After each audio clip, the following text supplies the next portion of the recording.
Good morning. I'm Eric Reeser. The preseason wraps up this week for the Browns and Bengals. All 32 teams must have their rosters to 53 by 6 o'clock Sunday. Cleveland's going to wrap preseason play Thursday night hosting New England. Browns head coach Todd Monken expects to name a starting quarterback sometime today. It's between Deshaun Watson and Shedeur Sanders. Neither will play in Cleveland's preseason finale Thursday, but the Browns open the regular season on the road Sunday, September 13th in Jacksonville. As for the Bengals, Cincinnati looks for a perfect preseason in Philadelphia on Friday. In college football, week 0 begins Saturday with TCU and North Carolina playing in Ireland. Ohio State's back to practice this morning. They'll have 7 captains for the first time since 2020. Ryan Day is going to speak with the media after practice this morning. OSU is going to host Ball State next Saturday at 12:30. This update is sponsored by High Bank Distillery Co., locally inspired dishes and award-winning cocktails. Visit highbankco.com and make your reservation today. Dine, drink, distill at High Bank. Your morning just got more interesting. Distilled and barrel-picked for your listening pleasure. Bo Bishop, a local sports media legend. What William T. Sherman was to the Union Army, he is to Northern College football. A husband, a father, and middling youth sports coach. He's friends with Central Ohio sporting royalty. I'm talking to Ohio State Athletic Director Ross Bjorken. Coach Day walking on with us right now. Good to see you, buddy. Good buddy Austin Ward. My good buddy Tim May, the Tim May Show. The great Doug Lamery's joining us. Hi, everybody. Dom Tiberi here. Oh, Reese came in and he handed me papers. Yeah, and then it's a rundown. And then he said, "You see that button? That's the only button you need to worry about. Don't touch. There's 8,000 buttons in front of me." Oh, I didn't know what he was talking about. The one that says on. We blew the budget on this imaging, and only 2 guys answered our ad on Craigslist. Ryan Baker and Eric Reeser. Act accordingly. You're now listening to Bishop and Friends. Bishop and Friends is sponsored by Diamond Seller, your true jeweler for over 75 years. All right, let's do it live on a Monday edition of the program. Bo and the boys with you for the next 3. Isaiah in for Bake today. Reese is back. We'll get into that shortly as well. 9:30, the Browns allegedly going to make a quarterback decision today. We'll see what the timetable of that looks like, and quite honestly, if a decision should have already been made up after what we saw on Saturday. We'll blitz the weekend coming up at 10. Austin Ward stops by at 10:30, as is customary on a Monday. And two-a-days continues. We close out the NFC North. We will do the Packers and the Vikings today as we continue our tour around the National Football League. This should have been week 0. Should have been week 0. This weekend should have been. It was sitting there. It's ripe for the taking. I understand that for whatever reason the calendar's a little off. Those damn Romans. Calendar's a little off this year, and so things are backed up a little bit. And understanding that the NFL doesn't start till September 12th, understanding that college football in earnest doesn't start for 2 more weeks. This should have been week 0. We should be going into Buckeyes at home this Saturday. That's the way that it should have been. And they should have played the games that are scheduled for this Saturday, this weekend. And then all of a sudden, kids, what do you have? You start to have a little bit of calendar that makes sense. And I do think, and there's a lot to get to, we've got guys in NFL camps that are repurposing themselves in college because they're going to make more money playing another season of collegiate football. We have that happening. We've got the SCORE Act and all of these other things that they're trying to get right. And there's a simple layup here that would help some of it, and that is just starting this thing a week earlier. That's just an easy thing to do that gets this a little more breathing room by the time you get to December and January. And then selfishly, I needed it.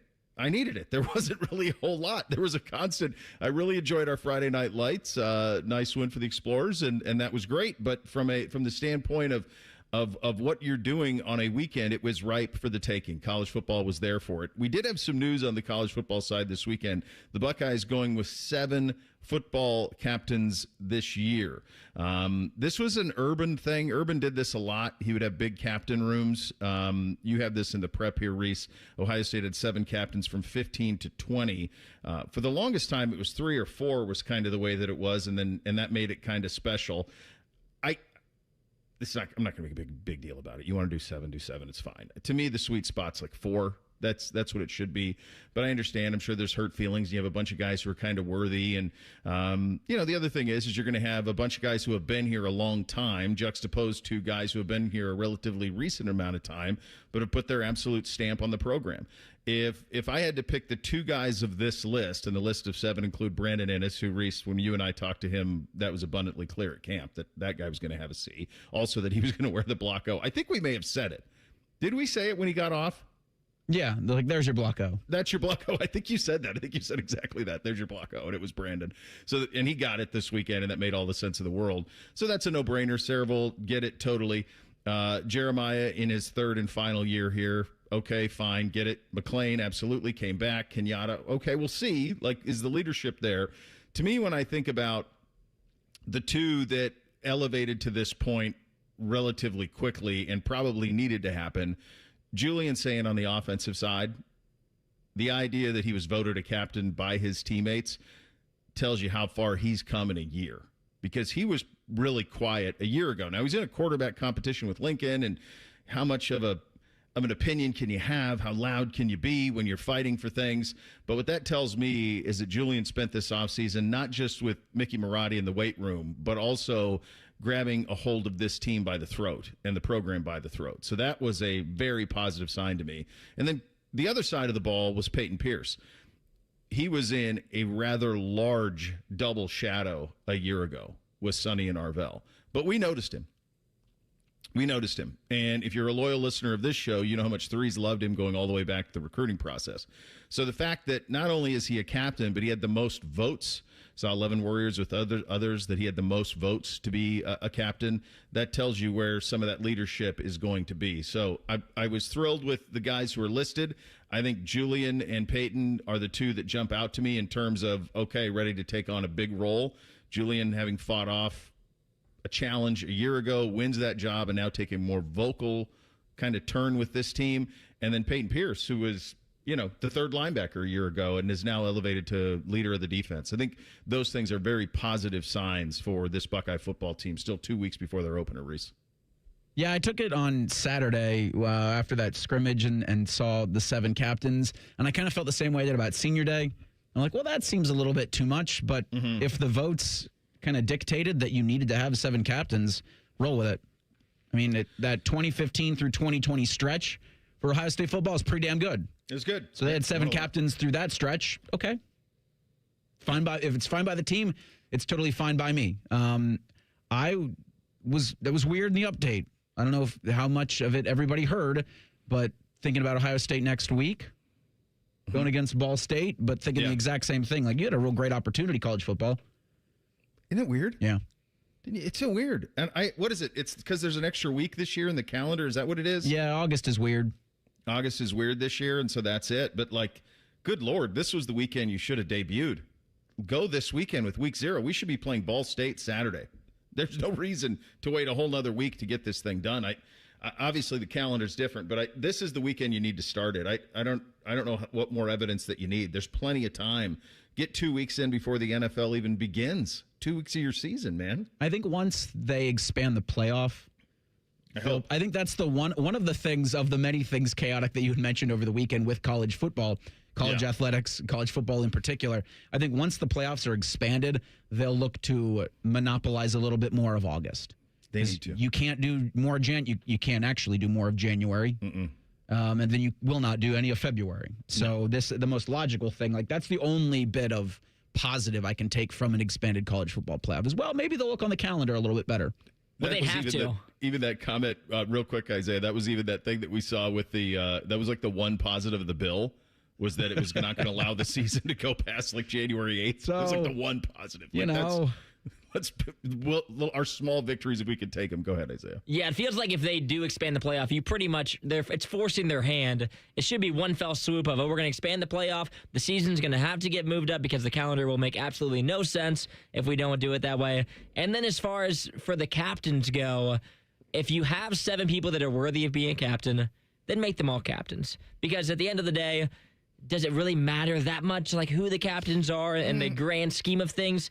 I don't think it matters as much as we probably put out there, but this will matter for the guys 5-10 years from now that they were a captain. If they felt that, if Ryan Day feels that Peyton Pierce deserves to be a captain, then make him a darn captain, and 5 years from now, that'll be something that he'll remember. And if you ask any Buckeye fan who the captains were 4 seasons ago, maybe they get one of them. They probably won't get all 4. You're right on the last part, for sure. The one thing that I think it does water down a little bit is, and he's going into the Hall of Fame, and deservedly so. He's an all-timer. But I think J.T. Barrett was a 4-time captain. And that's kind of crazy. I'm pretty sure he was. No, 3-time. He was a 3-time captain. He was 3 because he got it redshirt sophomore year when Cardale won the job. And then so Cardale was a starting quarterback and JT Barrett was a captain coming out of JT Barrett's redshirt freshman year. So he was a 3-time captain. So that's the only thing that gets a little tricky here. In this instance, you're not going to have that because the guys who are captains this year, I see no scenario where Julian Sayin is here. He might be here one more year at best. But even that, I think, is up in question. Obviously, as much as we'd love to have Jeremiah back, and I'm sure we'd love to get the collectives in order to try to get him a number that would make him stay, I think it's safe to say that Jeremiah Smith is going to be in the National Football League next year with a probably top 3 pick designation, depending on how the quarterbacks fall. How's the ring fit, Reese? How you doing with it? Oh, I've been fidgeting with this thing since Thursday. We did, and I would recommend a courthouse wedding to anybody. It was a 10-minute ceremony, and I don't remember a damn thing she said. It went well. Like it was great. It was great. How would you know? It was prompt. We were in and out.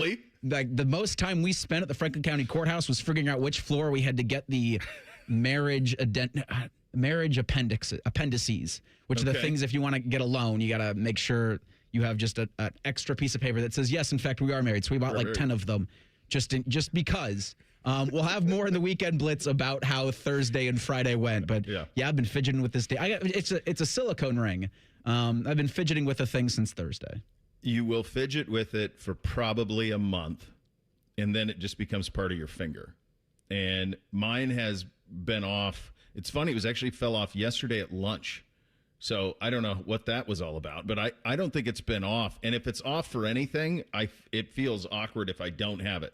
But for about the first month, all I did was monkey with it nonstop. So look forward to that in the Weekend Blitz. Further details. Congratulations, my friend. And that sorry, ladies, heartbreaking moment. Reese off. He's had to officially happen. 36 years. Like, all right, it's time. It's time. You walk around like Chris Pine long enough, and surely someone's going to wrap you up. So he's off the market, ladies. I'm sorry about all of that. Apparently, college football players who play in the NFL are not off the market. And what happened over the weekend led to one of the funniest back and forths from Todd Monken or any NFL coach, and also led to potentially a floodgate of more to come. We will get to that coming up next. Bishop and Friends, right here on The Fan. Head to 971thefan.com to listen on demand and subscribe to all our podcasts. Wasting time has never been easier. The Fan, Ohio sports destination. Men, summertime is here, and that means vacations, summer barbecues, outdoor parties, camping, beaches, and so much more. This is Jeff for Tri-State Men's Health, and if you're like many men, you may not be feeling like yourself this summer. Perhaps your energy is low and you aren't sleeping well. Maybe your workouts aren't as good as they used to be, and if what I'm describing is you, it's likely you're suffering with low testosterone. But low T doesn't have to affect you anymore. Just call Tri-State Men's Health, get treated, and see how it changes your life. If you're like most men, you'll feel so much better. Deeper sleep, improved vitality and clarity, greater strength and energy, and an enhanced sex drive as well. So call us. Just $99 gets you a PSA and T-test and a medical consult. And if you start on treatment the day of your appointment, your visit is free. Call 800-900-9654. That's 800-900-9654. Or go to tristatemenshealth.com. We have 6 offices across the tri-state area to serve you. Austin Ward here, fired up for warm weather, golf season, longer days, more time outside. Ride the momentum and finally drop the weight you keep saying you will. With Awaken 180, it's fast, easy, and we're all proof that it works. Online at awaken180weightloss.com. It's Leslie again from Pella Columbus. And I'm Wilson from that other window place. Wilson, we've kind of got a big announcement. We're doing a special sale right now where qualifying installs are 40% off. Well, we're doing that at the other window place too. Ah, that's an interesting coin. April Fools.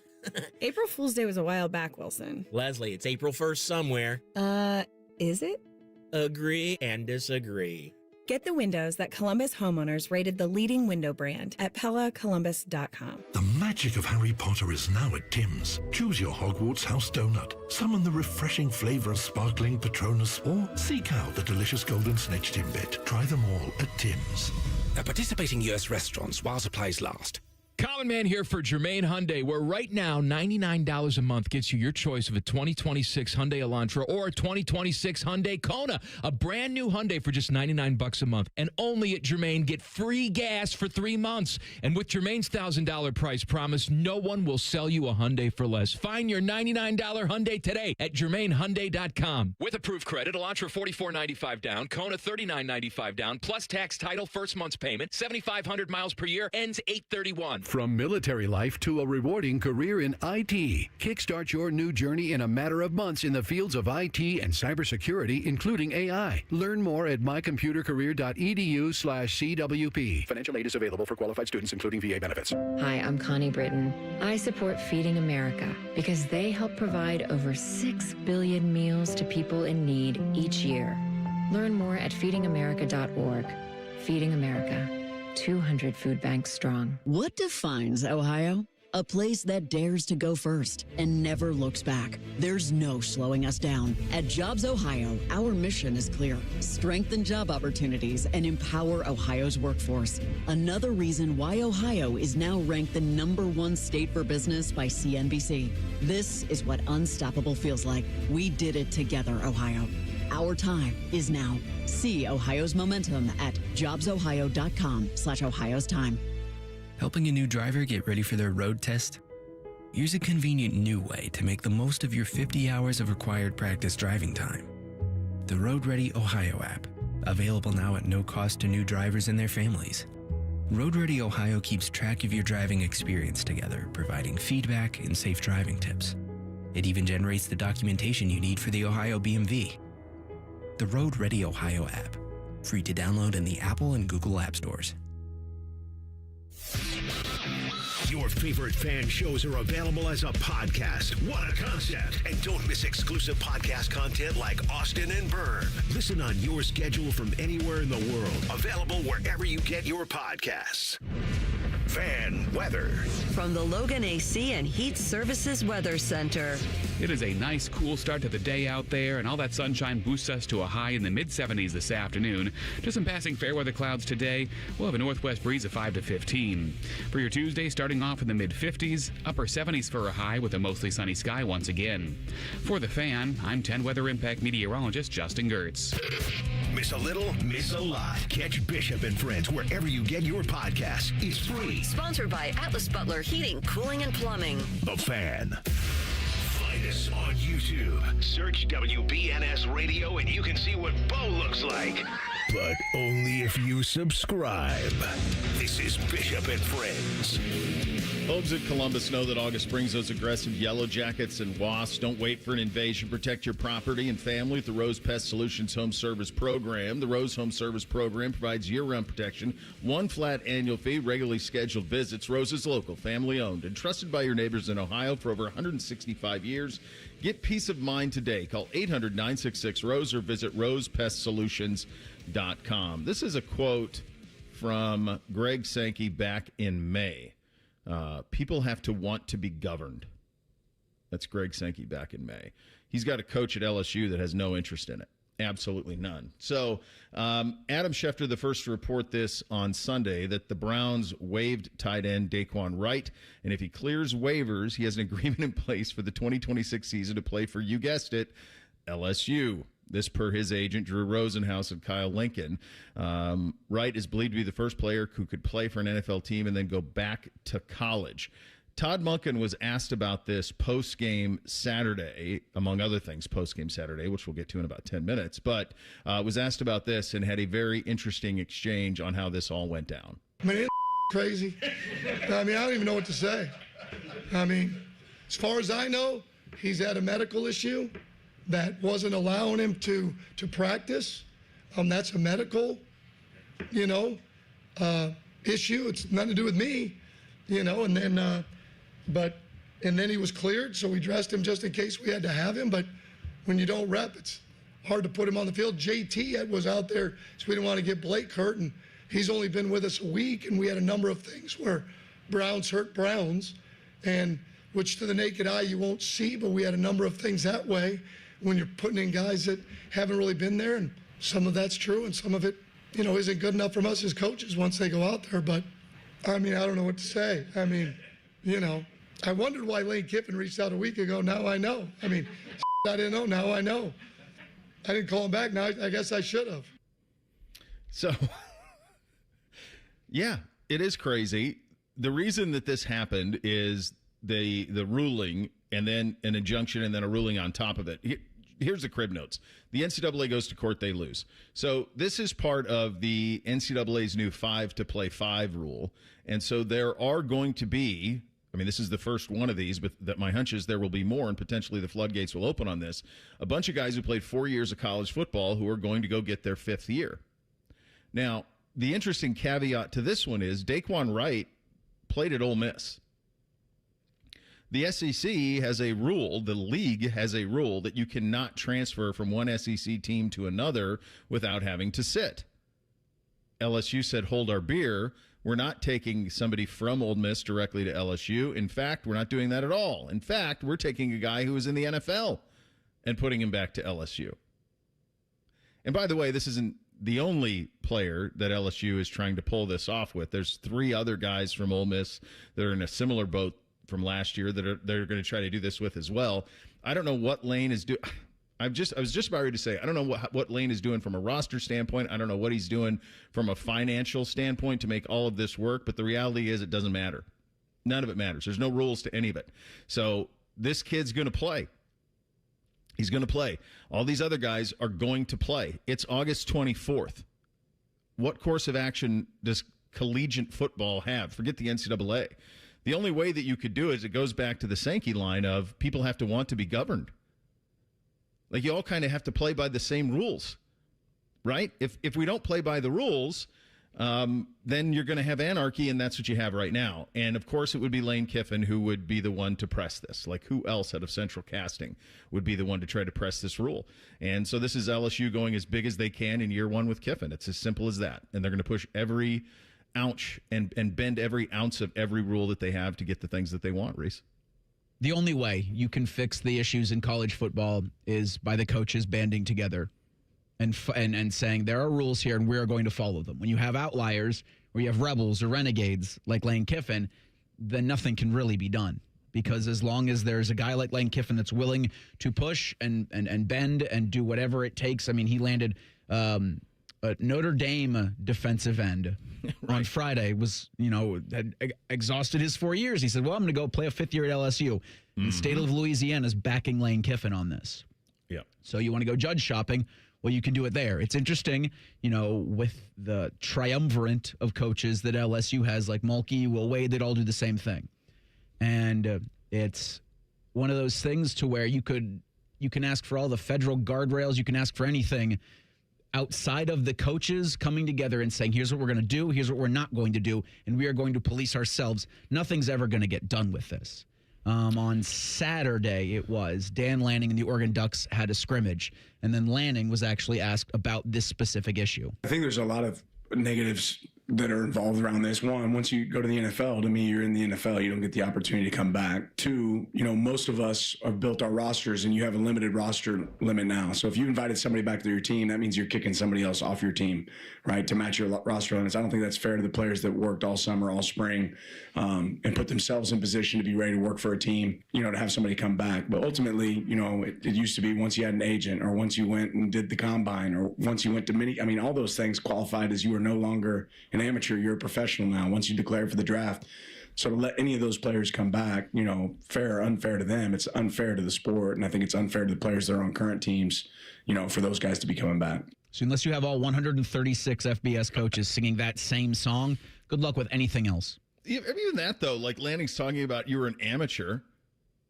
What's he paying Dante Moore? Well, once you make $6 million a year, you're probably no longer an amateur, aren't you? At that point, this is professional sports. Like, they want amateur when it fits their narrative, but not in practice. The other thing that I thought was hilarious is Lanning talked about roster limits. Why? What do we need roster limits for? Just pay them. You can only have so many guys on scholarship. Just pay them as walk-ons. That's the way around the scholarship. That's not hard. We'll pay your school, and we'll pay you on top of it. That's not going to be a problem at all. The thing you said before you tossed to Lanning, though, that I wanted to come back to, and I think it was the right line, It's judge shopping.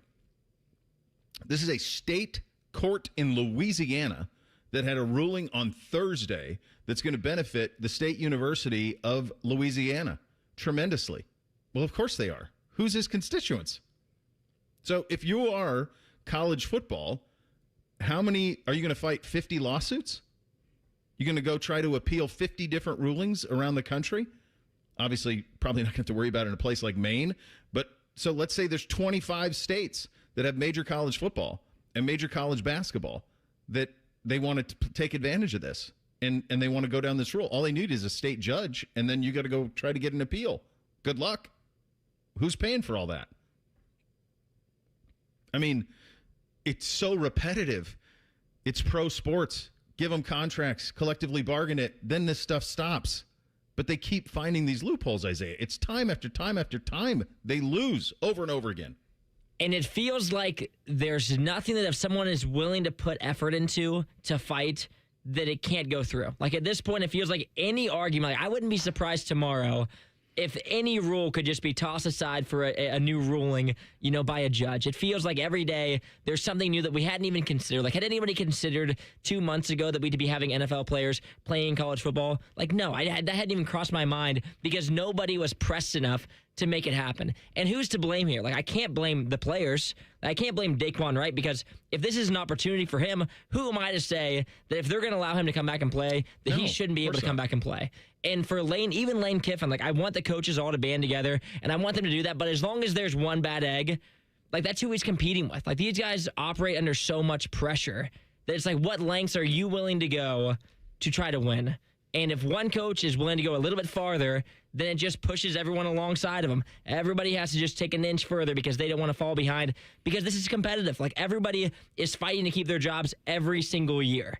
And so for Lane Kiffin, like, yes, he's willing to go further, but if he wasn't, then does he get canned?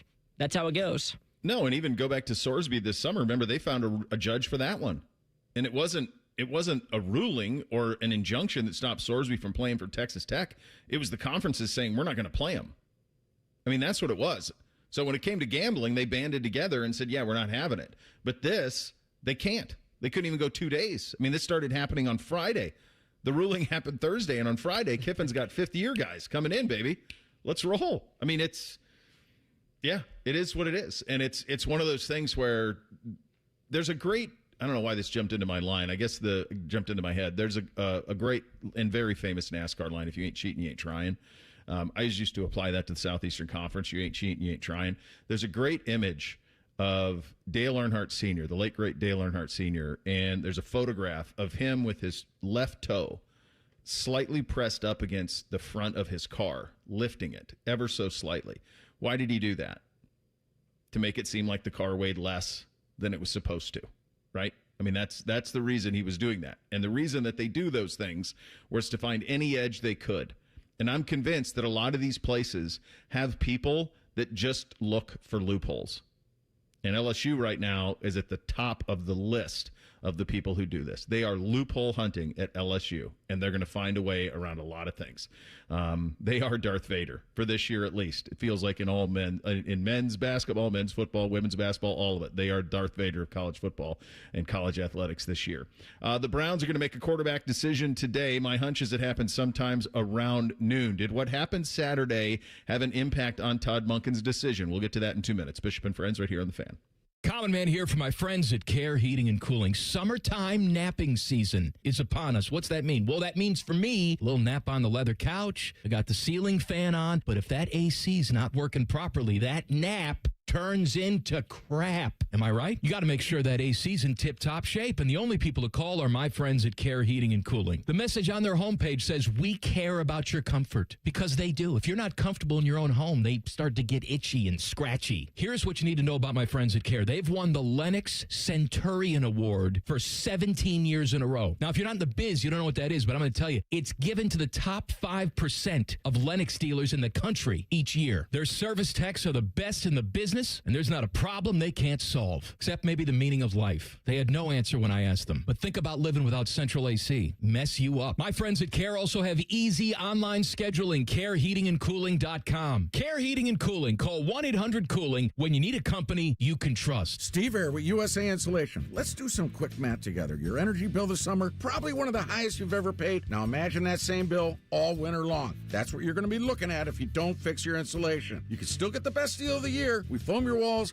we insulate your attic for free. That ends August 31st. You don't want to miss it. The insulation pays for itself in energy savings. Call before August 31st for your free attic insulation. 529-2440 or usainsulation.net. USA Insulation. At Metal Supermarkets, we're all about getting you and your crew to quit in time sooner.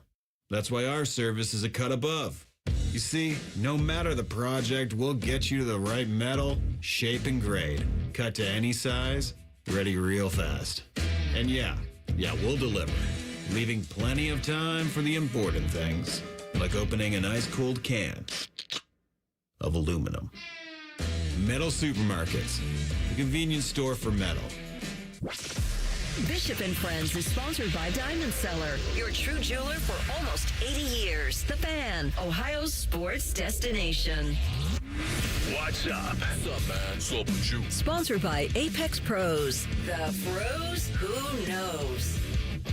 Well, my hunch is you're going to get an answer this afternoon, and I should say not just my hunch, but also according to about a billion reports. You're getting an answer sometime this afternoon on who the Browns will start at quarterback week 1 down in Jacksonville at quarterback. Reese, you were doing something pretty important on Thursday. You were getting married, and so you missed some of the comments that I had following the joint practice with the Bills, which happened on Thursday, on a day that I felt was probably the biggest day. That was probably the day you were most looking forward to see, like, kind of how things would go at the quarterback position up there. Todd Monken on Thursday split those reps evenly right down the middle. I thought Watson had the better day, and I think he's by and large had the better training camp than Shedeur has had. And so coming out of Thursday, I thought, well, it'll probably be Deshaun Watson will be the starting quarterback of the Cleveland Browns. That's kind of the way it's been going all off season. He had a really good spring and early summer, and has been the more consistent, better player throughout camp, although Shedeur has come a long ways and has really had a nice camp himself, especially the last week or so. Then they played the preseason game on Saturday, a game that Shedeur Sanders started in, and Shedeur Sanders got the entire first half. He was 9 of 11, had some moments certainly, and played pretty well. Had the one pick, but it was a little bit behind and tipped a little bit. Okay, fine, we'll live with it. No big deal. And then they put Deshaun Watson in the third quarter, and it did not go well. He didn't play particularly well at all. And then beyond that, he was booed every time he came off the field, rather loudly. Now, it wasn't a full-throated 70,000 or anything like that, but he was definitely booed coming off of the field. Post-game, Deshaun Watson, I guess, should we do this in order? Because I think the order of this... So did Todd went Monken first. go before his quarterback? He did. He went first, and then Deshaun went afterwards. So let's start with Todd Monken was asked about Deshaun Watson getting booed. Here's what he had to say. Hey, how's it feel to get booed? It's a pretty easy question. It sucks. I don't want to get booed. It comes with the territory. You don't want to get booed? Let's play good football. Let's play good at quarterback. Let's play good on offense. Let's play good as a team. And then you don't have to worry about all that, because it can turn just like that. Win, play good football, and everybody will be fine. That's just part of it. I mean, so I told him, you good? We're good. Part of what we do. So that was Todd Monken. Again, he went first. Deshaun Watson went second, and then he was asked about getting booed by the fans in Cleveland. Here was what he had to say. I think you guys know too, and I think the whole world knows. It has nothing to do about the performance. It's a little bit personal than that. So I think that's it's a disrespectful thing. So yeah, I mean, I'm gonna keep whatever I feel with me and my family internally on how I feel about that. And yeah, just move on. So then Deshaun was asked, could he overcome the negativity? Here's what he had to say about that. I don't know. You know, it's a mental battle every day. You know, I feel like I get more love on road games than I do home games. So if it is my spot and he does make me the name, maybe it's 17 away games then. I don't know. It's a pretty illuminating look into the mind of Deshaun Watson there. He also mentioned something that happened 2 years ago, the last time he played on the field up in Cleveland. Last time I played on this field, I tore my Achilles. And that same fan base, they cheered when I got hurt. So does that have to do with, what does that have to do with anything about performance? When a person get hurt, especially for your own city, and they cheer. Tough one. So Todd Monken was available Sunday, as he is all throughout the preseason and has been all throughout the preseason. He was asked for his reaction to Watson's presser on Saturday. Here's what the Browns coach had to say. Well, I'll go backwards, forwards. I'm not concerned about the first home game. I'm concerned about who gives us the best chance to win first week. We'll get to that when we get to it.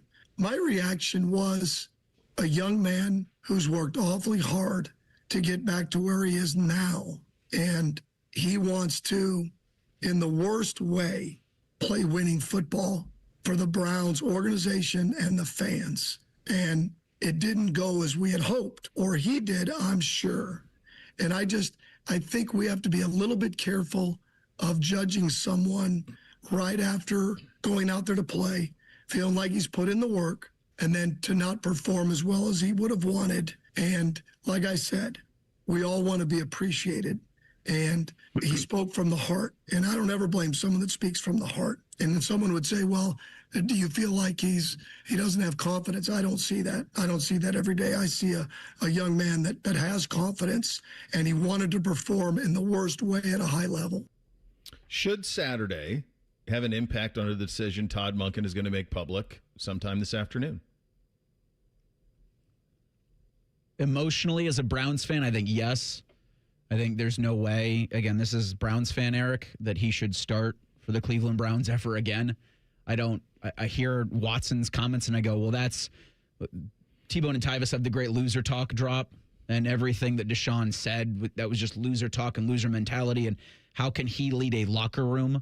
How can he lead a team as a quarterback talking like that about the fan base? And I think, again, doing this as a Browns fan, there's just no way, Todd, that you can put that out there as your starting quarterback, as one of 32, especially with your first game as head coach, how long you've waited for this opportunity, and that's the guy you're going to throw out there. That kind of, that the attitude that he's got goes against everything I've ever heard from football guys. But, this is a big but, if he's practiced better than Shedeur, and his overall body of work through camp's been better than Shedeur, then I think you have to go with that. Who's had the better overall camp? Yes, Saturday was really bad for Watson. Mm-hmm. It's pretty good for Shedeur. How is that averaged out through camp, through those two preseason games? Because they're not playing Thursday. You're going to start Dylan Gabriel, and then Taylon Green's going to get the second half. But who's looked the best in that body of work? I think you do have to take your emotions out of it when it's a decision like this. At least that's what I think Monken's going to do. And for Browns fans, it's hard because we're seeing two preseason games where Monken's been watching these guys every day for months now. And so we're seeing like 10% of the competition. And the other part that makes this so difficult for Monken is he probably throughout this summer saw pieces of Deshaun where he was like, ooh, I can work with that. Like I can make that happen this year. But the one thing that he couldn't really put into the competition was just how mentally broken Deshaun was by the boos of the preseason game. Like in that press conference, that was the one part of the competition that Monken just, you can't put like a number to that. Like you can't put an attempts to that. That's just something that completely rattled him during the game. And it was clear that during that third quarter, that surely wasn't the player that he's been excited for the entire summertime. And so now Todd probably woke up on Sunday morning with a pit in his stomach thinking, is the guy that I've seen practice going to be able to do what he's done at practice in a game? And so the trust that he's built over the summertime, a lot of it got lost on Saturday because, hey, is he going to be able to mentally get through this? Yeah. Or do we need to go a different direction? The first two games are away, which honestly helps Cleveland because Deshaun is much more comfortable on the road than he is at home. And so that would be the only thing that probably makes Todd feel good this morning. But he has to have a pit in his stomach thinking that Deshaun could be the starter. Yeah, I've said, kind of all along that if it's close, you go with Shedeur because it makes all the sense organizationally in the world. to start a 5th-round pick who's under team control, who's got a manageable salary. If Shedeur hits, he's a lottery ticket. I've said it a million times. If he hits, then you have 2 first-round picks next year, and you can trade out of the top. And if you are picking at the top, you can trade out of it. You can pick position players. You can add depth. I mean, it's a game changer when you have – ask the 49ers. You get a quarterback in a late round that's under team control at a minimal salary. That's the best way you can possibly build something. So if it's close, I think you go with Shedeur and you go from there. I did, and coming out of Thursday, and I know this was the plan all along, and Todd is a man of his word. Coming out of Thursday, I was surprised. I was curious if they would rethink the plan for the rotation Saturday, because I didn't know if Deshaun playing in the third quarter with threes against three, I didn't know what the upside of that was based on what I saw Thursday with the 2 quarterbacks. So I was curious if they would alter the plan and give Shedeur the entire first half and then go Dillon and Talon in the second half and kind of go from there. But once you put him out there, then all of this becomes possible, right? And so this is going to be very fascinating in a couple hours or thereabouts, what Todd decides to do. And then the reality is that what Todd said in his answer, that's the answer. His first answer when he said, how do you think it feels? I don't like being booed, but it's performance-based, and I got to be better. If I play better, they won't boo. I mean, that's the answer. Todd gave the answer. That's what I love about Monken. He tells you the real truth. That's how you answer that question, is exactly how Todd answered it. How do you think it feels? It stinks. I played golf with the boys, with Beamsy and some of his buddies. He goes, Dad, are you embarrassed when you don't play well? Yeah, it sucks, man. Of course I am. It stinks. Nobody wants to suck. It's not fun. So that's the way that you probably answered it. And he unloaded, I think, a lot of emotional baggage in that interview. And I'll be interested to see if they do go with him. I'll be interested to see, because my hunch is if you're going to announce a starter today, my hunch is that you would probably have, whichever one is the starter is going to have a press conference this week at some point. Starting quarterback has to have a press conference. So at some point, you're going to have that. So how does that get handled one way or another? It's going to be pretty interesting where all of this goes. But you should have an answer today from a Browns fan perspective. Speaking of Browns fans, an all-time great retires in a way that is so befitting of the man. We get into sports that happened over the weekend as well. That's coming up next. Bishop and Friends right here on The Fan. We used to have a billboard with our host's face on it, but only ugly people work here now. You mama say you ugly, hey! The Fan, Ohio's sports destination. I'm Leslie from Pella Columbus. And I'm Wilson from that other window place. Sounds like you heard about our special sale right now, where qualifying installs are 40% off. Yep, it's why we're now offering 2 windows for the price of 1. Wait, what was that? That was the disclaimer. I can make up all kinds of things as long as there's a disclaimer at the end. I'm not sure that's right, Wilson. Sure it is. Listen, I can bench press 100 pounds. No, I can't. That's a lie. Get the windows that Columbus homeowners rated the leading window brand at PellaColumbus.com. For a limited time, enjoy a basic wash for just $5 at Ultimate Shine Car Wash. Plus, every visit includes free vacuums, microfiber towels, and mat and glass cleaner. Text radio to 80402 to receive your offer and stop by Ultimate Shine today. Visit UltimateShineCarWash.com for locations. Offer valid now through August 3rd. Text radio to 80402. By providing your phone number, you agree to receive automated text messages. Consent not required for purchase. The number of marketing communications may vary per month. Reply stop to cancel and help for help. Message and data rates may apply. Terms of use and privacy notice apply. See UltimateShineCarWash.com for details. See that white buildup around your faucets? Spots on clean glasses? That's hard water, and what you see is only part of the problem. Fortunately, Culligan Water of Columbus can help. The Culligan High Efficiency Water Softener is the world's most efficient water softener, using less salt and water while tackling hard water throughout your home. With 4 locations across Central Ohio, Culligan is Columbus's water treatment expert.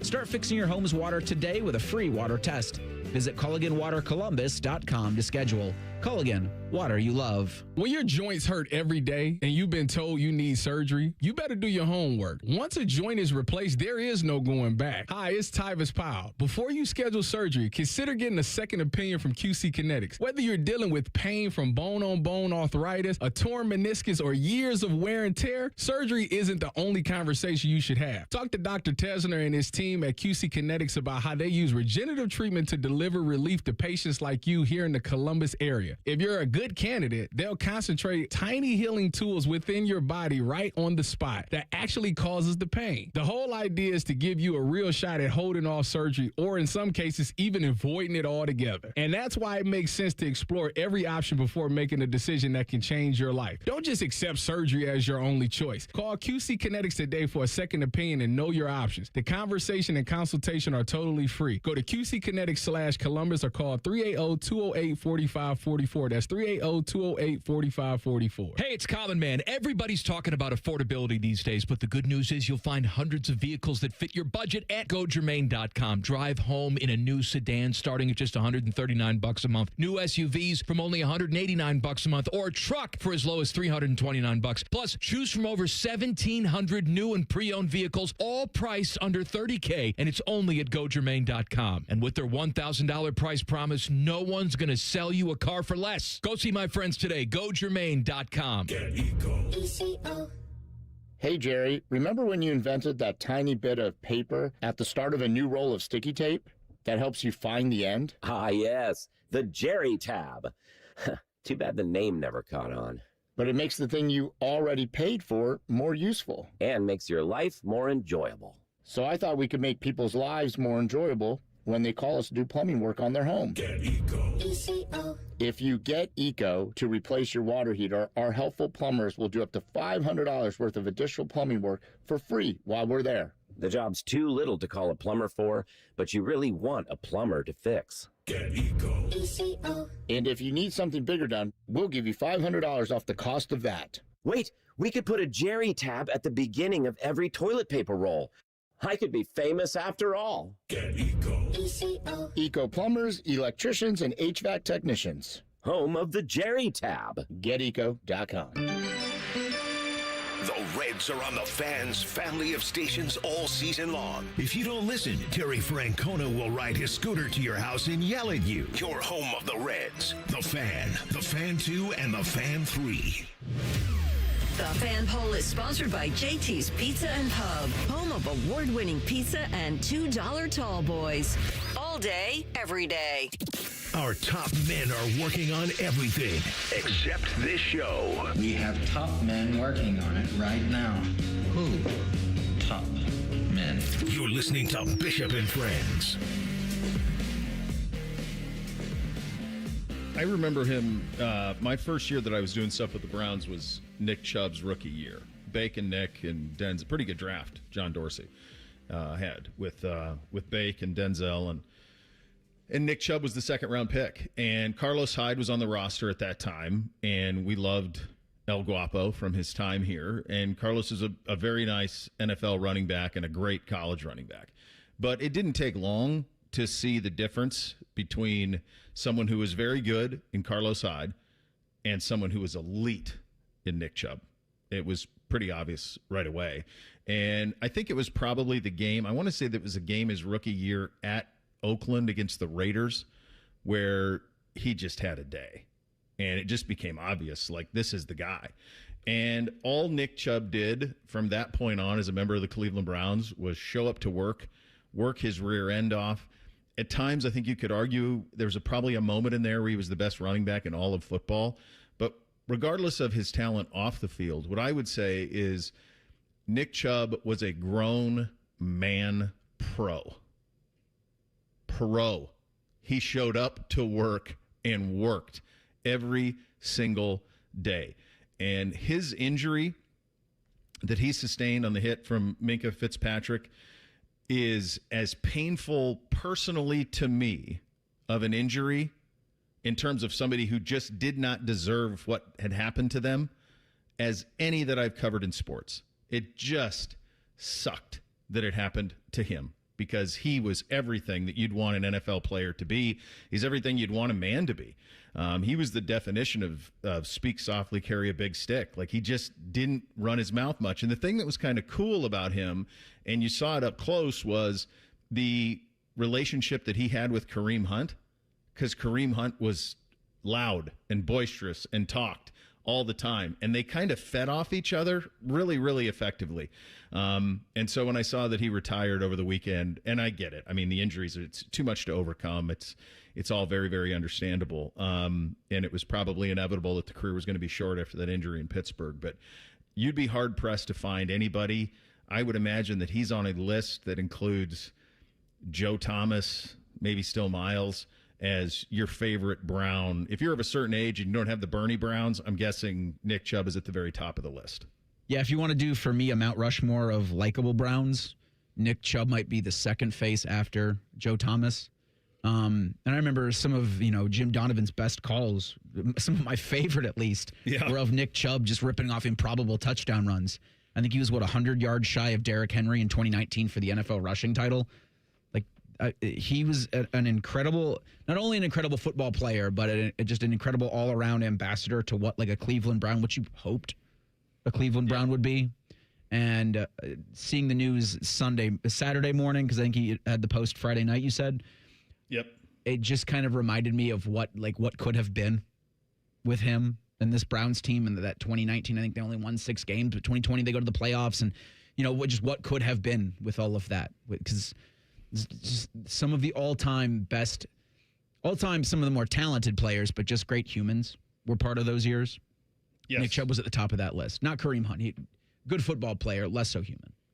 And you think about, too, immediately when I first saw this post, I think of the injury, the Steelers game with Minkah Fitzpatrick. And I remember just how I felt. I was sitting on the couch, and as soon as you see Nick go down, and then they do the zoom in, and he's just sitting there on his butt on the field.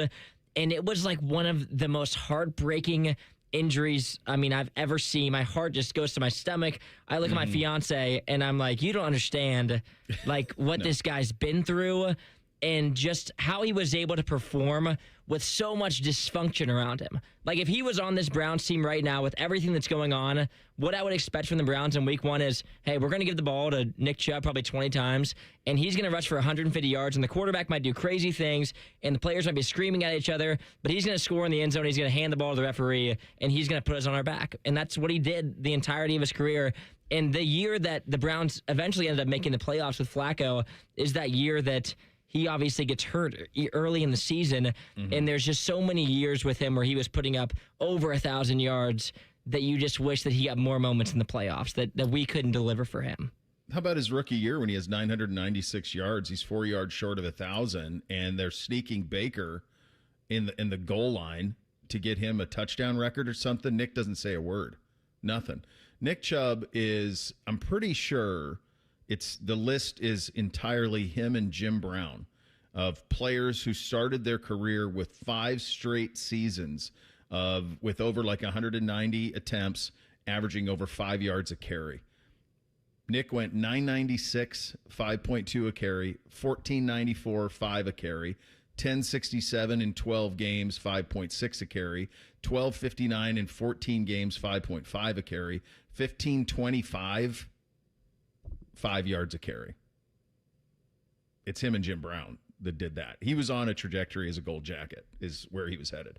And the injury derailed it. So he'll be a Browns Ring of Honor guy. He'll be a Browns Hall of Famer, all of those stuff. And he's certainly on a Mount Rushmore of Browns of the last 25 years. Absolutely. And probably on the Mount Rushmore of Browns running backs all time. He's probably on that list as well with Marion Motley and Leroy Kelly and Jim Brown. Imagine those are the 4. So it's a pretty impressive list, and he's at the center of all of it. Second hour of the program coming up next. We kick it off by blitzing the weekend. Have some news on the golf side of things as well. Austin Ward coming up at 10:30. Second hour up next. Bishop and Friends right here on The Fan.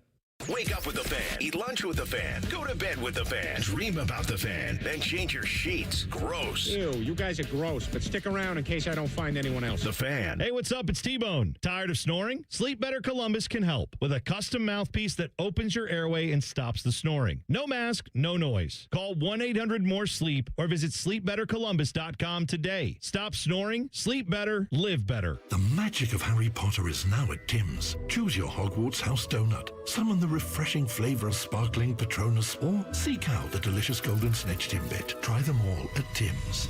At participating U.S. restaurants while supplies last. As summer starts winding down, it always seems to happen the same way. The backpacks are packed, the school forms are signed, and suddenly the calendar fills up faster than you ever expected. Between the last-minute appointments, school shopping, and getting everyone back into a routine, it's easy for those projects around the house to keep getting pushed to next weekend. Here's the good news. Your roof doesn't have to be one of them. At Newman Roofing, our team of value-driven professionals makes the process simple. You'll get honest answers, clear communication, and recommendations built around your home's needs. No sales pitches.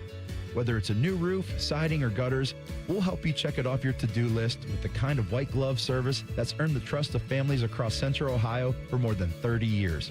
So instead of worrying about your home, you can spend what's left of this summer making memories with the people who matter most. Newman Roofing, built around family. Ours protecting yours. Call 614-NEW-ROOF or visit newmanroofing.com today. No one plans to get into an accident, but when it happens, we strive in making life easier for you.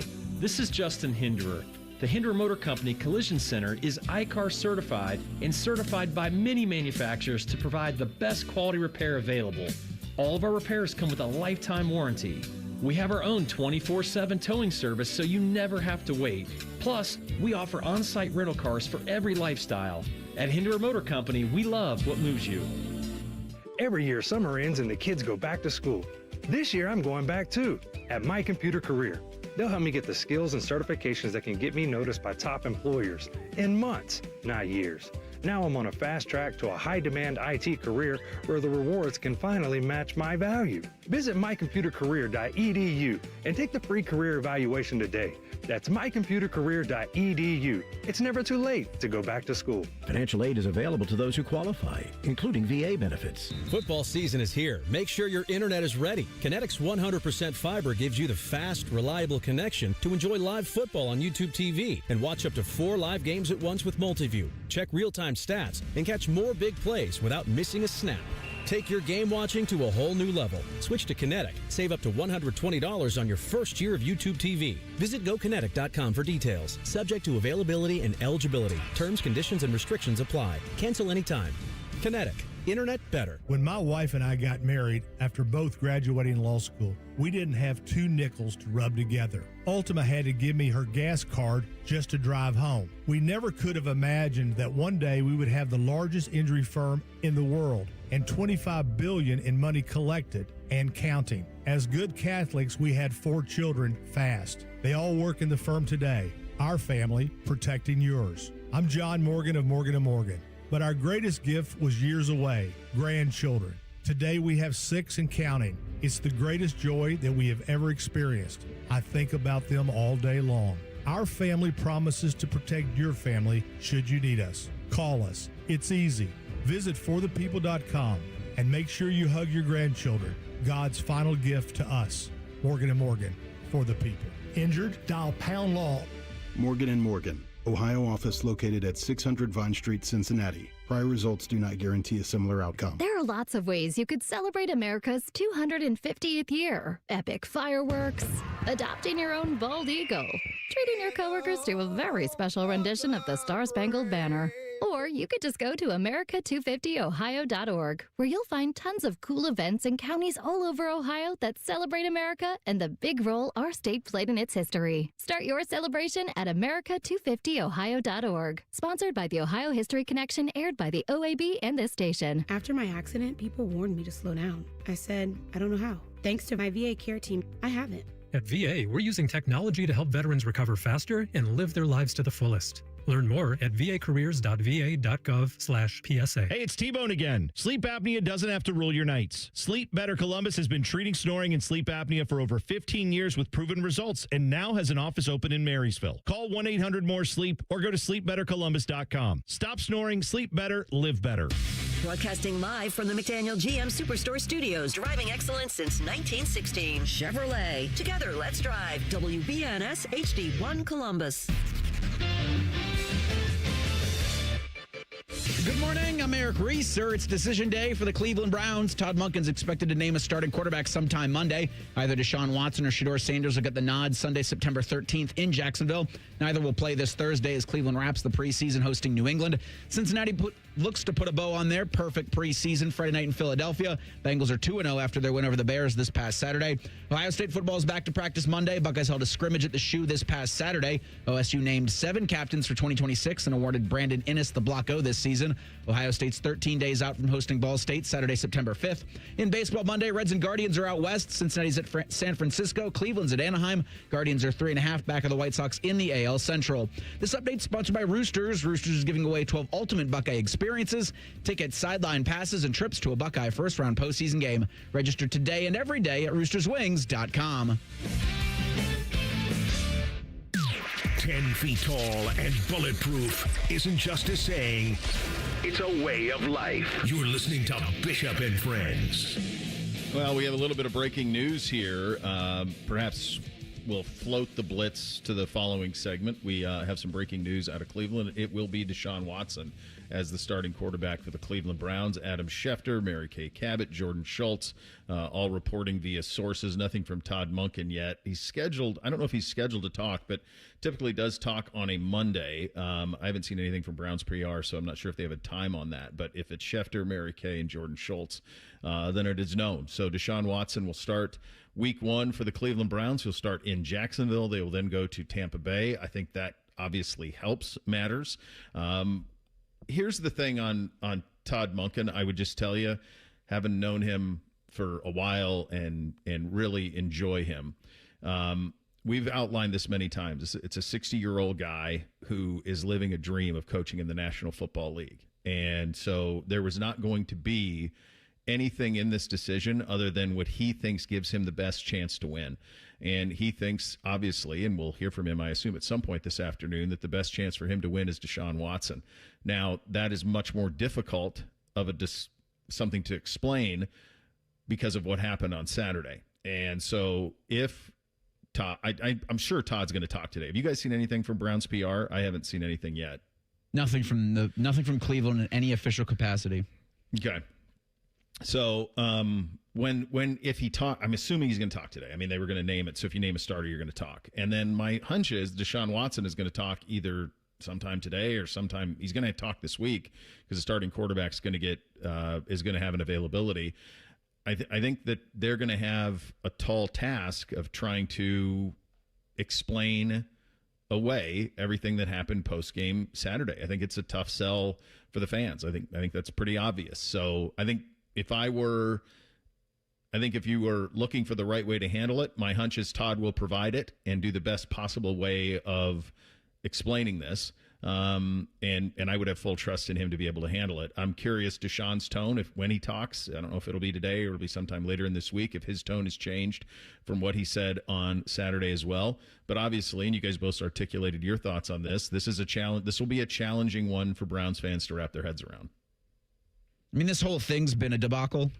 So I guess as a Browns fan, I'm not surprised that despite everything done Saturday, Watson's going to be the guy for at least the first 2 weeks. And then because he apparently can't handle Cleveland Browns fans booing him, like $230 million can't, get you over fans not liking you just playing poorly, which is what it's been. When he's been out there, it's been really bad. And he's been often injured. And at no point has he taken accountability for anything.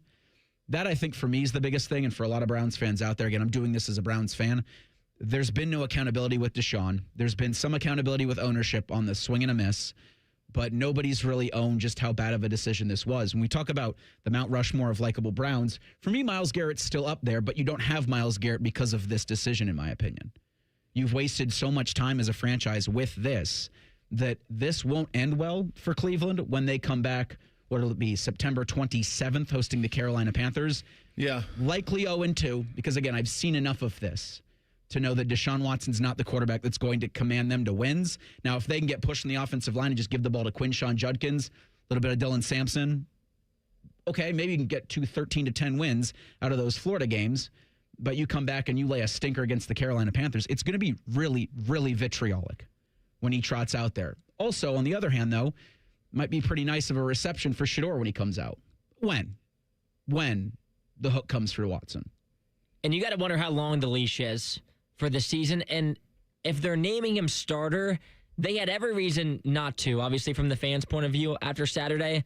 So the only thing this tells me is that he must have looked better than Shedeur. Like, throughout this whole summer. The body work must have been better. It must have been better, and it couldn't have been super close, because if it's super close, we can all say they would have went with Shedeur.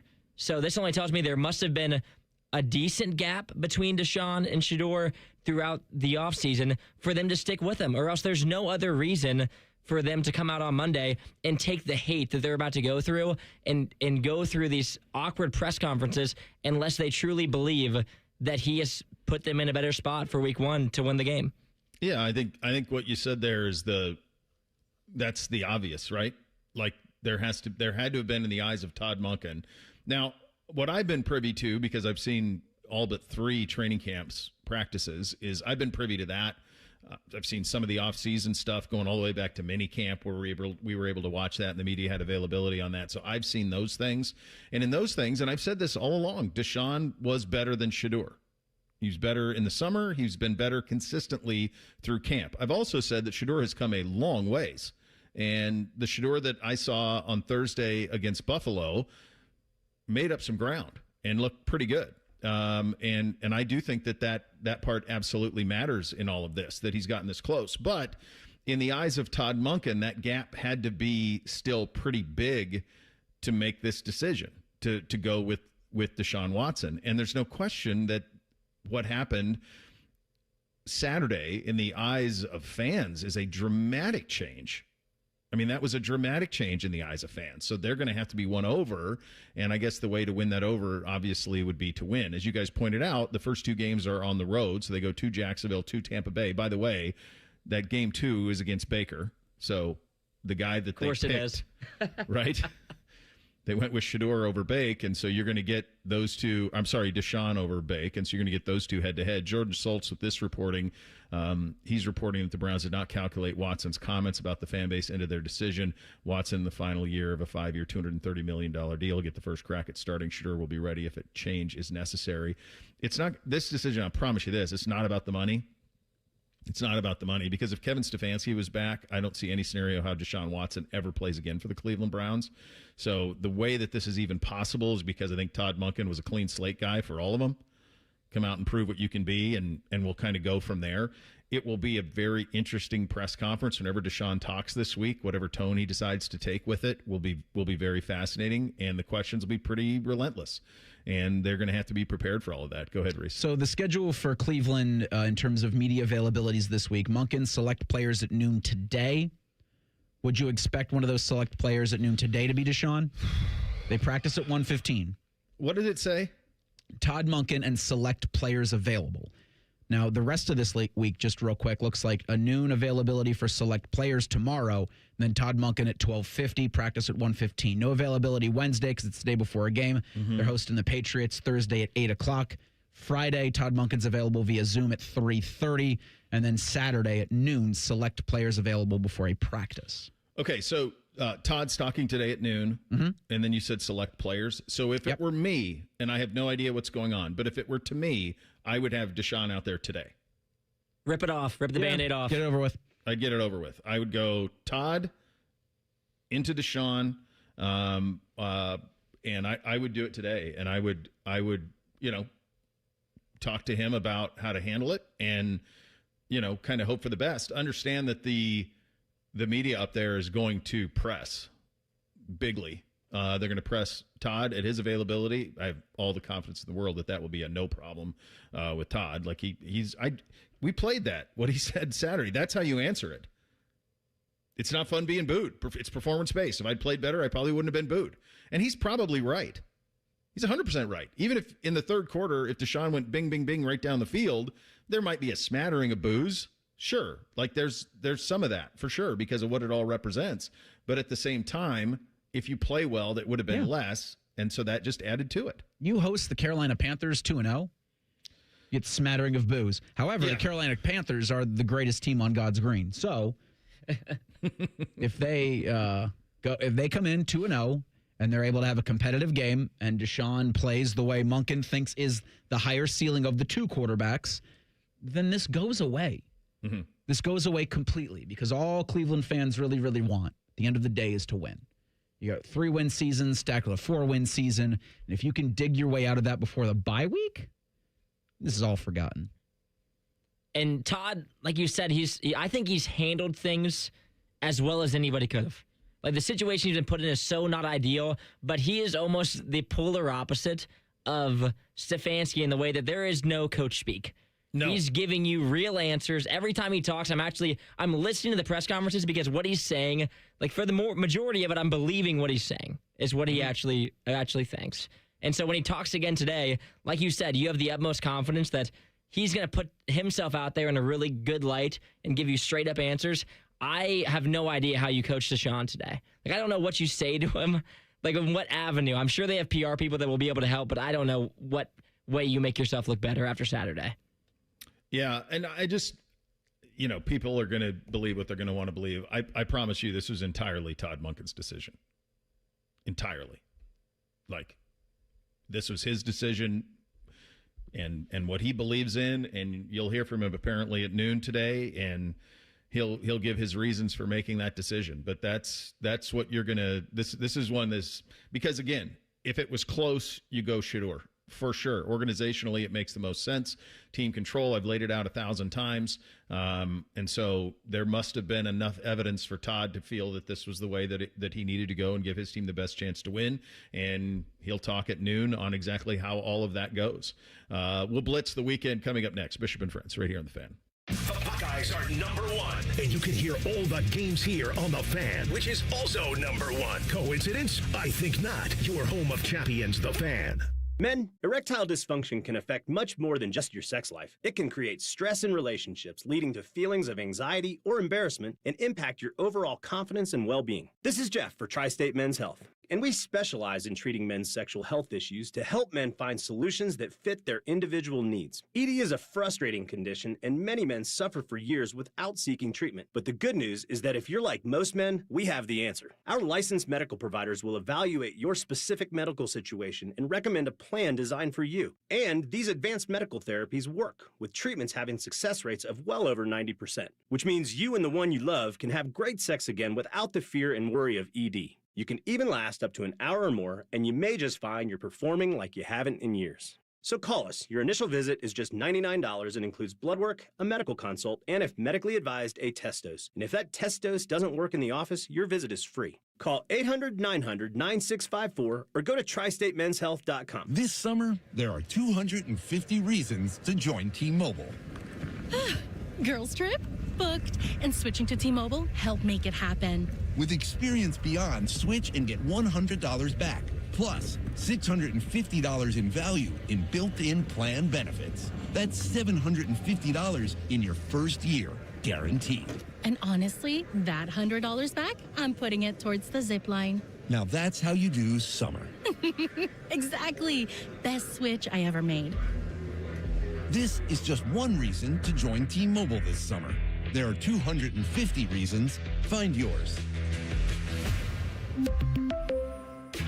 Savings based on the value of benefits included with Experience Beyond, like entertainment and 1 year of AAA Classic and Dash Pass on us. Benefits may require activation. See plan for details. Get $100 via virtual prepaid MasterCard with eligible port and no cash access and expires in 6 months. Issued by Sunrise Banks and a member FDIC. Allow 8 weeks. With Bet365 early payout, you win even if they lose. Get paid out instantly when your team goes up big, even if they blow the lead later. Bet365. Winning is everything. Gambling problem? Call 1-800-MY-RESET. 21 plus only. Must be physically located in Ohio. Get your air conditioner fixed fast. Call Care Heating and Cooling. 1-800-COOLING. Common Man here for Germain Hyundai, where right now $99 a month gets you your choice of a 2026 Hyundai Elantra or a 2026 Hyundai Kona. A brand new Hyundai for just $99 a month. And only at Germain, get free gas for 3 months. And with Germain's $1,000 price promise, no one will sell you a Hyundai for less. Find your $99 Hyundai today at GermainHyundai.com. With approved credit, Elantra $44.95 down, Kona $39.95 down, plus tax, title, first month's payment, 7,500 miles per year, ends 8/31. Helping a new driver get ready for their road test? Here's a convenient new way to make the most of your 50 hours of required practice driving time. The Road Ready Ohio app, available now at no cost to new drivers and their families. Road Ready Ohio keeps track of your driving experience together, providing feedback and safe driving tips. It even generates the documentation you need for the Ohio BMV. The Road Ready Ohio app, free to download in the Apple and Google App Stores. Hello, it's John Kozik, founder and president of TurboTrack Realty, and I buy real estate as is fast for cash. Give us a call today for an all-cash offer at 614-470-2000, 614-470-2000. I buy vacant properties, inherited homes, divorce situations, death in the family, apartment buildings, commercial properties. I even buy my tenants won't pay me the rent houses. Give us a call today for an all-cash offer at 614-470-2000, 614-470-2000. ESPN senior NFL insider Adam Schefter joins Rothman and Ice every Wednesday at 12:30, and he works blue. Okay. The NFL Playbook with Adam Schefter is sponsored by the Roofing Guys. Indeed it is. The Fan. Fan weather. From the Logan AC and Heat Services Weather Center. It is a nice, cool start to the day out there, and all that sunshine boosts us to a high in the mid-70s this afternoon. Just some passing fair weather clouds today. We'll have a northwest breeze of 5 to 15. For your Tuesday, starting off in the mid-50s, upper 70s for a high with a mostly sunny sky once again. For the Fan, I'm 10 Weather Impact meteorologist Justin Gertz. Miss a little, miss a lot. Catch Bishop and Friends wherever you get your podcasts. It's free. Sponsored by Atlas Butler Heating, Cooling, and Plumbing. The Fan. The perfect show for quarter zips and khaki shorts. You're listening to Bishop and Friends. Indeed you are, and we are proudly brought to you and sponsored by our great friends at Diamond Seller, your true jeweler for nearly 80 years. Time to blitz the weekend. Hit it, gentlemen. Bishop and Friends present the Weekend Sports Blitz. Sponsored by Metal Supermarkets. Visit metalsupermarkets.com/Columbus for all your metal needs. I believe I had that. What did you have, Reese? Oh, the Guardians are back, baby. Oh, baby. On a 4-game winning streak. They beat the hell out of the Colorado Rockies over the weekend. Yeah, the Colorado Rockies are, 30 games under 500? But don't let facts get in the way of a fun narrative. Every single year, it feels like we do this. June, July, early August, mid-August, late August. Only 3.5 back, 31 left to go. They're playing the Los Angeles Angels of Anaheim for the next 3. Part of those 31, they've got 3 against the Chicago White Sox. I might be a little ahead of my skis here, but bleep it. It's all I've got as a Cleveland fan. You're not ahead of your skis here. I'm looking at this thing like the Houston Astros and Texas Rangers lead the West at 65 and 66. 1 game under 500, baby. What is going on? Back. Go Gardos. And you teed me up perfectly, Reese, because mine was also Gardos cooking. Because early last week, I was like, oh my gosh, this team, I was so frustrated. And then I think it was about Wednesday where I was like, what am I doing? They figured this out. I got in the YouTube chat. I was like, guys, we need to just pump the brakes a little bit. I have a very long leash for this team because they've proved time and time again that they're just going to figure it out. They're going to have this weird little slump, and then the back end of the season, they're going to turn it on. And then over the course of the weekend, I was like, you know what? They always do this. I maybe next year I need to set an alarm in late July to say, no matter what the Gardos are doing, don't worry about it. It's going to be okay. No, and by the way, if they were in the NL Central, they'd be done. The season would be over. But in the American League Central, no big deal. We're right there. I believe I had that. I really advocated for you to go to your Friday Night Lights last Friday in Week 1, and they don't disappoint. A great many of you sent me pictures of your Friday Night Lights in your hometowns, and seeing those stands full and the kids and all of it was awesome. NBC as a freshman in a jersey on the side of a field was a cool thing. So very, very cool. And Friday Night Lights always undefeated in the great state of Ohio. I did not have that. What did you not have, Reese? I did not have the University of Tennessee spending as much money as they have in the transfer portal, only in 2026 to start a true freshman at quarterback. How about that? Faison Brandon is going to be their starter. They open against Furman September 5th, which is, whatever. But the fact that they've spent so much on every other position, and because Joey Aguilar picked the wrong judge, I guess. That's right. They got to go at this true freshman. David Gabriel George, are you sure? That's exactly what I would send him today. You sure about this, bud? Sure about this?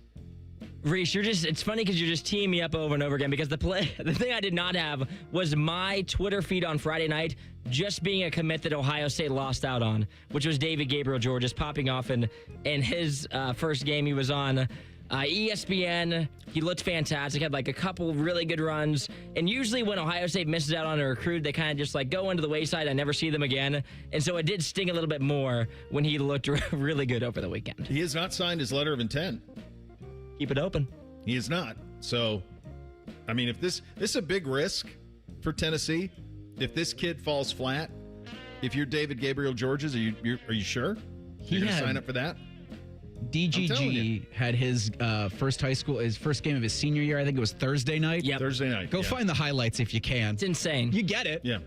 Well, and the crazy thing is the backup quarterback's Peyton Manning's kid. And he played. On that team. And he played. Yeah. I'll tell you what I did not have. Opening the windows on August 23rd. Didn't have that. Loved it, but really moderate, temperate, which doesn't give me great feelings about what I'm probably dialing up for winter. But for right now, I'll take it. Like to be able to open the windows in August is a win for everybody. Player that impressed, Reese. I'm going to go with my mother-in-law. So on Thursday, we got married, did a ceremony at the courthouse. It was 10 minutes, in and out. It was great. 100 feet from the courthouse, the strap on one of her shoes breaks. Okay. And so I had socks. I was like, 'cause she was going to go barefoot. Yep. She was insistent, like she's going into the courthouse, walking around the courthouse, up the elevators, into the, and it's not a chapel, but the duty room where we were to do the ceremony. Walked out of that room, walked out of the courthouse onto High Street, bare feet. Not messing around. No. Then if you ever walked around that courthouse, you're going, wait a minute, what? Yeah. I love it. I was very impressed. Well done. Player who impressed for me, and if there was any good takeaways from Saturday, Shedeur looked good, and he had a clean pocket for like the entire first half. That was, for me, that offensive line, the entire first half for Shedeur. I mean, he was given all the time in the day, which I was loving, and Shedeur was accurate and putting the ball on the money. So I'll give a combo. Shedeur played well, and the O-line was cooking. One other thing, I thought Shedeur had a hell of an in-game interview as well. He did. Really handled all of that well. Yeah, he did a good job. And he's come a long ways, guys. I mean, I can't tell you just how far he's come in a year, just operationally and where he's headed. So we'll see where all of this shakes out. But if you just missed it at the top of the hour, the Browns did name Deshaun Watson the starting quarterback to start the season. Todd Monken with an availability coming up around noon, right, Reese? Is that when it is? And then that's when it's scheduled. Yep. Some player availability thereafter. I'll be curious if Deshaun is one of those guys who talks today up in Cleveland. Player impressed for me. I can't even get mad at him anymore. Buddy Garrity, the now 4-year-old golden retriever, has a new place where he likes to drop a deuce. And if you have dogs, you know that they are very territorial with where they go. They go kind of in the same spots over and over again. So for the longest part, it was out in this piece of the property that we call like the football field. So he would go like way out there. For like the last month or so, he goes right in front of my office and proudly stares at me as he drops a deuce. And it's a little bit like Baxter in Anchorman. Like, I'm not even mad. I'm just more impressed that, like, I think that he just, because I think all he wants is for me to be proud of him.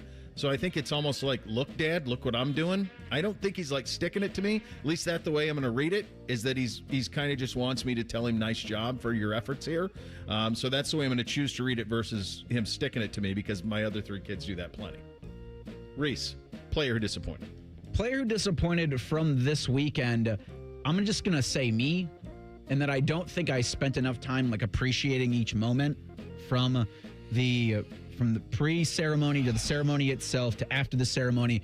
We had a reception on Friday night, and I think you're just in go mode that I don't think I ever really stopped to take everything in, and I wish I had done that. Again, easy to say with the benefit of hindsight, but yeah, it went so quickly, and I was like, damn it. I wish I just maybe kind of told everybody, all right, we're going to take 5 here, because, again, having family in town and having friends in town and pulling people from different parts of the country, you're trying to coordinate so much, and I do wish for that there was just a couple moments of to breathe and really appreciate just the special event. It's funny, we had like a cocktail hour in between the ceremony and the reception, And I remember I didn't have a single ounce. We picked all the food. It was like sushi and all this stuff. And I didn't have a single bite of it.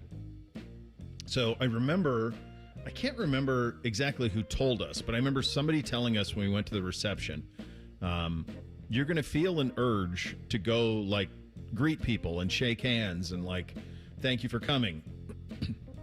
Belay that point. Eat your meal. Look around, take it in. But I think, Reese, that's a very natural reaction for you to feel because it's such a whirlwind, man. It's just spinning. You just go from one thing to the next. And so, yeah, we used to do a thing where we would watch the wedding video once a year. We haven't done that in a while, but we used to watch the wedding video once a year. I think we pulled it out a couple years ago. The boys were just utterly embarrassed, but we used to do it every year. Player disappointed, Isaiah, who you got? For me, it was my brother. I went over to his house this past weekend because he had kind of sold me on the idea of he's getting ready to have his second kid, and so his wife is having a baby shower that my fiance was going to, and he's like, why don't you, when she goes to the baby shower, why don't you just come over and we just have some beers and hang out? I'm like, that sounds like a great idea. I came over and we were pouring concrete. That's how we spent this Saturday. So I went over to his house, and he has a beer there ready for me, and then also a pail of concrete that we're going to stir and pour onto his patio. So we did that, and then I went and picked up Eden from the baby shower, all covered in concrete. So that was a disappointment. My gosh. I will say, post-concrete pouring beer is a nice beer. It is. It tastes pretty good. You'd probably rather have not had the concrete pouring in front of it. Player disappointed for me, just football. Like, no college football this weekend. And then preseason football, it's hard to know, like, what counts or what doesn't. None of these teams know what to do with the 3 preseason games. What's the dress rehearsal games? At the second game? Is it the first game? It's just preseason football, at least there was an order to it. The first one, nobody played. The second game, some people played. The third game, dress rehearsal. Fourth game, these are the guys that are fighting to make the roster. With 3, nobody knows what to do. Nobody does. Bud Kilmer, honorary coach of the week. What do you got, Reese? I wanted to give it to Justin Buttermore of the Upper Arlington Golden Bears. They spanked regular Olentangy 40-7 on Friday, but Anthony Rothman coming up at noon is going to host his 9th annual golfing event at Little Turtle in Westerville. It benefits Homeless to Home, Animal Care, Rescue, and Cat Sanctuary up in Marion. So the Special Agent Rothman and ICE are going to be doing their show live from Little Turtle to benefit the doggos and cats. For me this week, it's Ryan Day. If you have 7 captains on your team, that means you're doing a pretty darn good job of getting leadership instilled into the culture, into the program. And if you got 7 captains, make them all captains. If you have 9 captains, make them all captains. If they deserve it, they deserve it. That's how it goes. I'm going to go 3s here because he sure can pick a linebacker, can he? He went in as soon as he got here and said, I think Arvell Race is a linebacker. I think Sonny Styles is a linebacker. Turned them both into first-round picks. I remember him in the recruiting process saying he loved everything about Peyton Pierce and his makeup. And then he just has, and you hear things about Riley Pettijohn, Sear Johnson, all these guys. Like, he just has an innate ability to identify not only talent at a position, but also character at a position. Because not only at that position are you getting some of the most talented players, you're getting guys whose character is off the charts. That so much so that they can be captains like Peyton Pierce is without being a full-time starter last year, which is pretty remarkable to say the least. Austin Ward on all of this in 2 minutes. Bishop and Friends right here on The Fan. At ADP, we know you want your landscape business to succeed, but we don't know anything about landscaping. ADP only knows how to handle the business of your small business. So if ADP focuses on the payroll and the HR, while you focus on the land and the scaping, success should follow. Just don't expect us to know all about Kentucky bluegrass, zero-turn cutting, or what to do with a woodchuck. That's for you to figure out. Let ADP help your small business focus on the part of the business you're good at. ADP for small business. Football season is here. Make sure your internet is ready. Kinetic's 100% fiber gives you the fast, reliable connection to enjoy live football on YouTube TV and watch up to 4 live games at once with Multiview. Check real-time stats and catch more big plays without missing a snap. Take your game watching to a whole new level. Switch to Kinetic. Save up to $120 on your first year of YouTube TV. Visit GoKinetic.com for details. Subject to availability and eligibility. Terms, conditions, and restrictions apply. Cancel anytime. Kinetic. Internet better. I'm Leslie from Pella Columbus. And I'm Wilson from that other window place. One of the biggest positives we hear from customers is, I loved my Pella Columbus guide. We're there to be whatever it takes to make your life easy. We've been working on our support as well. Cool, like... I made a pamphlet, A pamphlet? Double-sided, very thorough. Even put a word search on page 2 with window words like double pane, which is what my mom used to call me. Still calls me. Get the windows that Columbus homeowners rated the leading window brand at PellaColumbus.com. In the military, the mission was clear. You knew what to do. Now, the mission has changed. Stepping into civilian life isn't about finding a job. It's finding your purpose. I wanted a career that would leverage the skills and discipline I gained in the military. IT just felt right. My Computer Career offers class schedules that fit into your life and skills in high demand. Put your VA benefits to work. Visit mycomputercareer.edu/CWP to jumpstart your IT career today. An elite CompTIA certification partner. Financial aid is available to those who qualify, including VA benefits. Bishop and Friends is sponsored by Diamond Seller, your true jeweler for almost 80 years. The Fan, Ohio's sports destination. He knows everything about the Buckeyes. He's been offered tens of dollars by a certain team to spill his secrets. He's told that certain team to go to hell. Damn you all to hell! He's Austin Ward. Sponsored by Wright Pat Credit Union. Well, buddy, I guess let's start with the low-hanging fruit here. How many judges in Ohio are the Buckeyes working on to try to add depth at various positions to make NFL players eligible? My God. Just crazy. Of course it would be Lane Kiffin, right? Of course. Of course it would be the state of Louisiana that did it. How is Ohio State monitoring this stuff at all? I suppose you'd be silly not to pay attention to it somewhat if there was an opportunity to get better. Yeah, I mean, I don't think that they're trying to bribe any judges to get this thing pushed forward because, you know, this also applies to Jake Diebler in the basketball program, and they were kind of waiting for clarity from the other courts before proceeding. Like, there was a chance to maybe, bring somebody else from last year's roster back for the hoop squad. And I think that given the uncertainty and the potential that could just be you're here today and then tomorrow you're gone, which Indiana, has already dealt with last week. I don't think that Ohio State views it as really worth the headache, and especially now, Bo, like they closed training camp, their version is over. They did that on Saturday, and to get somebody up to speed. If this had happened in January, like there's a decent chance that Caden Curry would be on this roster. I think he very much wanted to play for Matt Patricia for another year, but I think going down this road as far as they have now into game week prep, and we're going to talk to Ryan Day in an hour and 15 minutes, and maybe some form or fashion of that question will be asked, or I can do that for you. But I don't think that Ohio State is really in that mindset that they should go out and disrupt the roster and come up with more cash, more position battles, or whatever else with such a limited time to get them acclimated into the program. Frankly, I'm surprised at the level that LSU is willing to do that, and maybe some other programs, because it's hard to really see how at this point it's going to help you all that much. I agree with you. I think it tells you that Lane doesn't like his roster. Yeah, I don't think he does.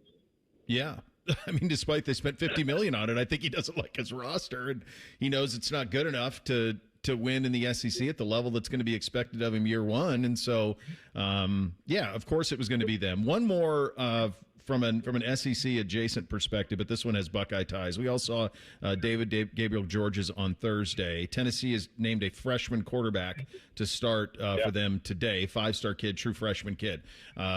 DGG is obviously he's going to go to Tennessee. It was between Tennessee and Ohio State. Ohio State threw everything they could at it. Inevitably, he went to Tennessee, and the rest of it is history. Or is it? I guess what I'm curious about is, so he's committed. It's a hard commit, but he can't sign, right? So he can't do that until December. Theoretically, could you still recruit him if you wanted to?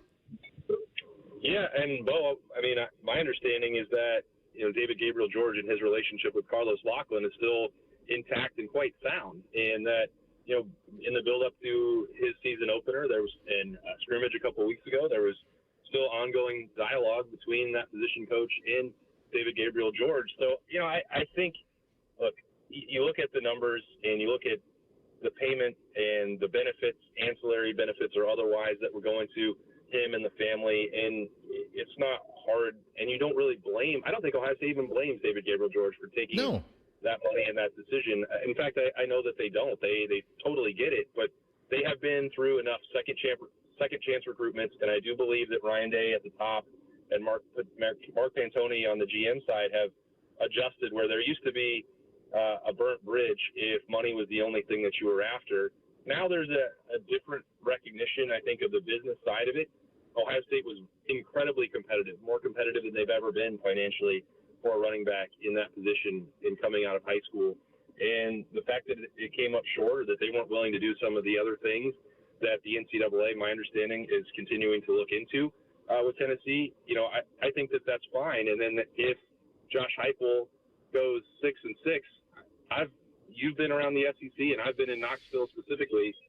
That coach and that disruption will not move in to the future. And Ohio State will be right there waiting and saying, hey, we told you so, and then we'll see what happens. So I don't think that anybody in the Woody, as I'm sitting here right now, is holding their breath, hoping and praying that happens. I think that they're okay with plan B at this point and a different financial incentive for other running backs and potential for the transfer portal if need be. But they made their case, and if David Gabriel George wants to revisit that in December, I'm sure that they would be open to it at that time.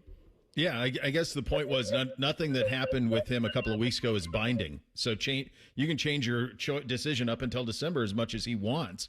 All right, in terms of this team, we have 7 captains. We got a Blocko and Brandon Inniss. All of that the Blocko seems like a no-brainer. I thought it was really noteworthy, buddy, that Julian was a captain in year 2, which tells you how different things are year to year for him, as they would be as a Heisman finalist and all of those. But it tells me vocally he's coming along a great ways. And then the other one was Peyton Pierce, who was behind 2 first-round picks, and he played a lot last year. And I know Three's basically considered him one of the 3 starters, but that tells you a lot on a guy who was a spot starter last year and has elevated to the point to be like one of the voices. And then the fact that he had the most votes was remarkable. What did you make of the captains with 7 of them, most we've had since 2020, and just some of the guys who were named captain?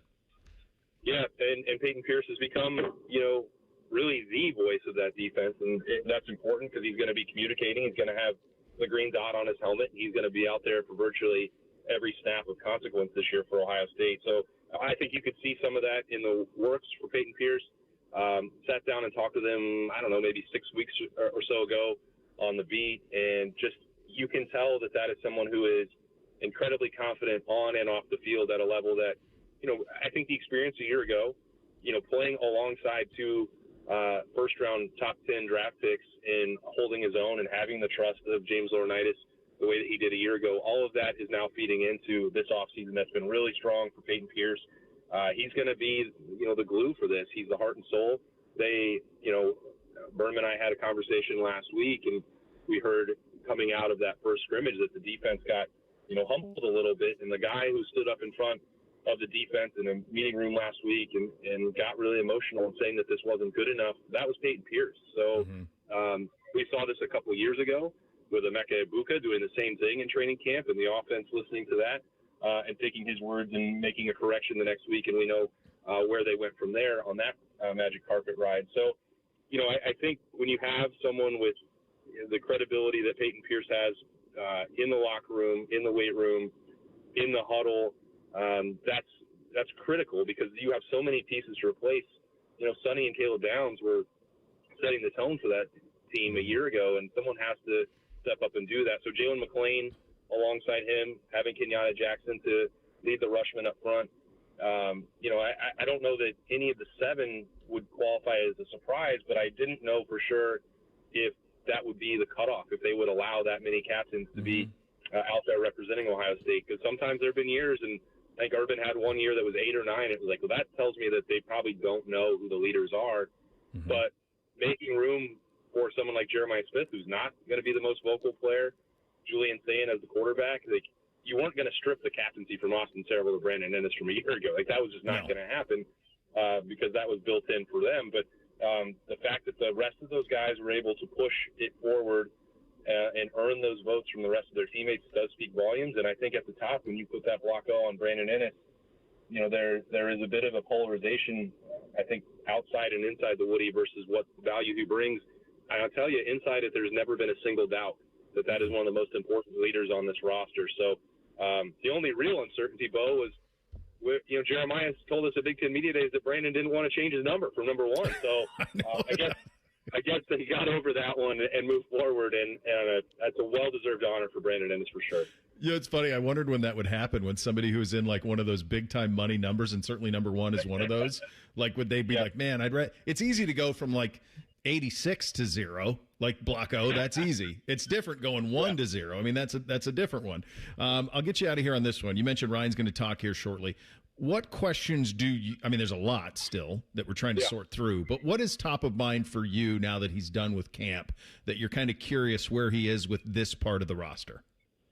Yeah, I think when you get that second scrimmage, and I like the structure this week, where Ryan Day's had 48 hours since that scrimmage to look at the film and evaluate it. And we talked to him after the first one. He was right off the practice field. I don't know. We're gonna go review this. We'll get back to you. We'll talk about that later. Everything should have, I think, largely settled in his mind. But so then that begs the question: what hasn't? Do you think that for Ryan Day, it certainly seems as if it's trending towards Austin Saravelt at right guard? Is that definitive in his mind? Is that finalized moving forward? How many position battles does he not feel like Ohio State was able to get settled? And run a tremendous amount of them throughout training camp, if we're being honest. I think all of us could largely look at that roster and figure out what the two deep was going to look like. But, how many spots is it still up for grabs? What is it going to look like with those three running backs who've all had moments that were really encouraging for Ohio State throughout the month of August? And I think a lot of that, strangely does revolve around the offensive side of the football. Given everything they lost on defense, it's still like, well, Matt Patricia's there, and you've got those captains that we mentioned, and a lot of talent and a lot of versatility on offense. It's like, all right, how many running backs, how many wide receivers do you think you can play? What's going on with backup quarterback? And have you finalized the decision at right guard or left tackle? And I think out of that group, they're probably most confident about the offensive line, and then we'll see where they go from there. You're the best, buddy. Appreciate you as always. Thanks for your time. All right, Bill. We'll see you. All right, there he goes. Austin Ward, The Beat with Austin Berman, the Roosters live show, joining us on the Bryant Heating Cooling Systems fan guest hotline. Get your thing or not a thing up next. Bishop and Friends right here on The Fan. Big voice guy here to remind you that you're listening to The Fan, Ohio sports destination. Okay, thanks. I have 3 more seconds. Bye-bye. Eggland's Best. The only eggs with more fresh and delicious taste. Plus, superior nutrition. Eggland's Best. Better taste, better nutrition, better eggs. If you're being honest, you can feel it in the air, can't you? We're getting so close to that first fall Saturday where all the talking stops and you finally find out what you're about. It's Jeremy Birmingham here, Berm from the Austin and Berm Show on 97.1 The Fan. And being around training camp lately has actually reminded me of something about myself. I spent a long time knowing what I needed to do, and somehow I confused that with actually doing it. I knew I was carrying too much weight. I knew it because my knees told me that, my ankles told me that. That's just the price you pay, especially when you have arthritis. I knew I didn't feel the way that I wanted to feel, but none of that information was new. What was new was that I had an opportunity to change it. And what changed was finally having somebody help me do something about it. I started Awaken 180. I followed the plan. I worked with my coach, and 7 weeks later, I was down 40 pounds without weight loss medication.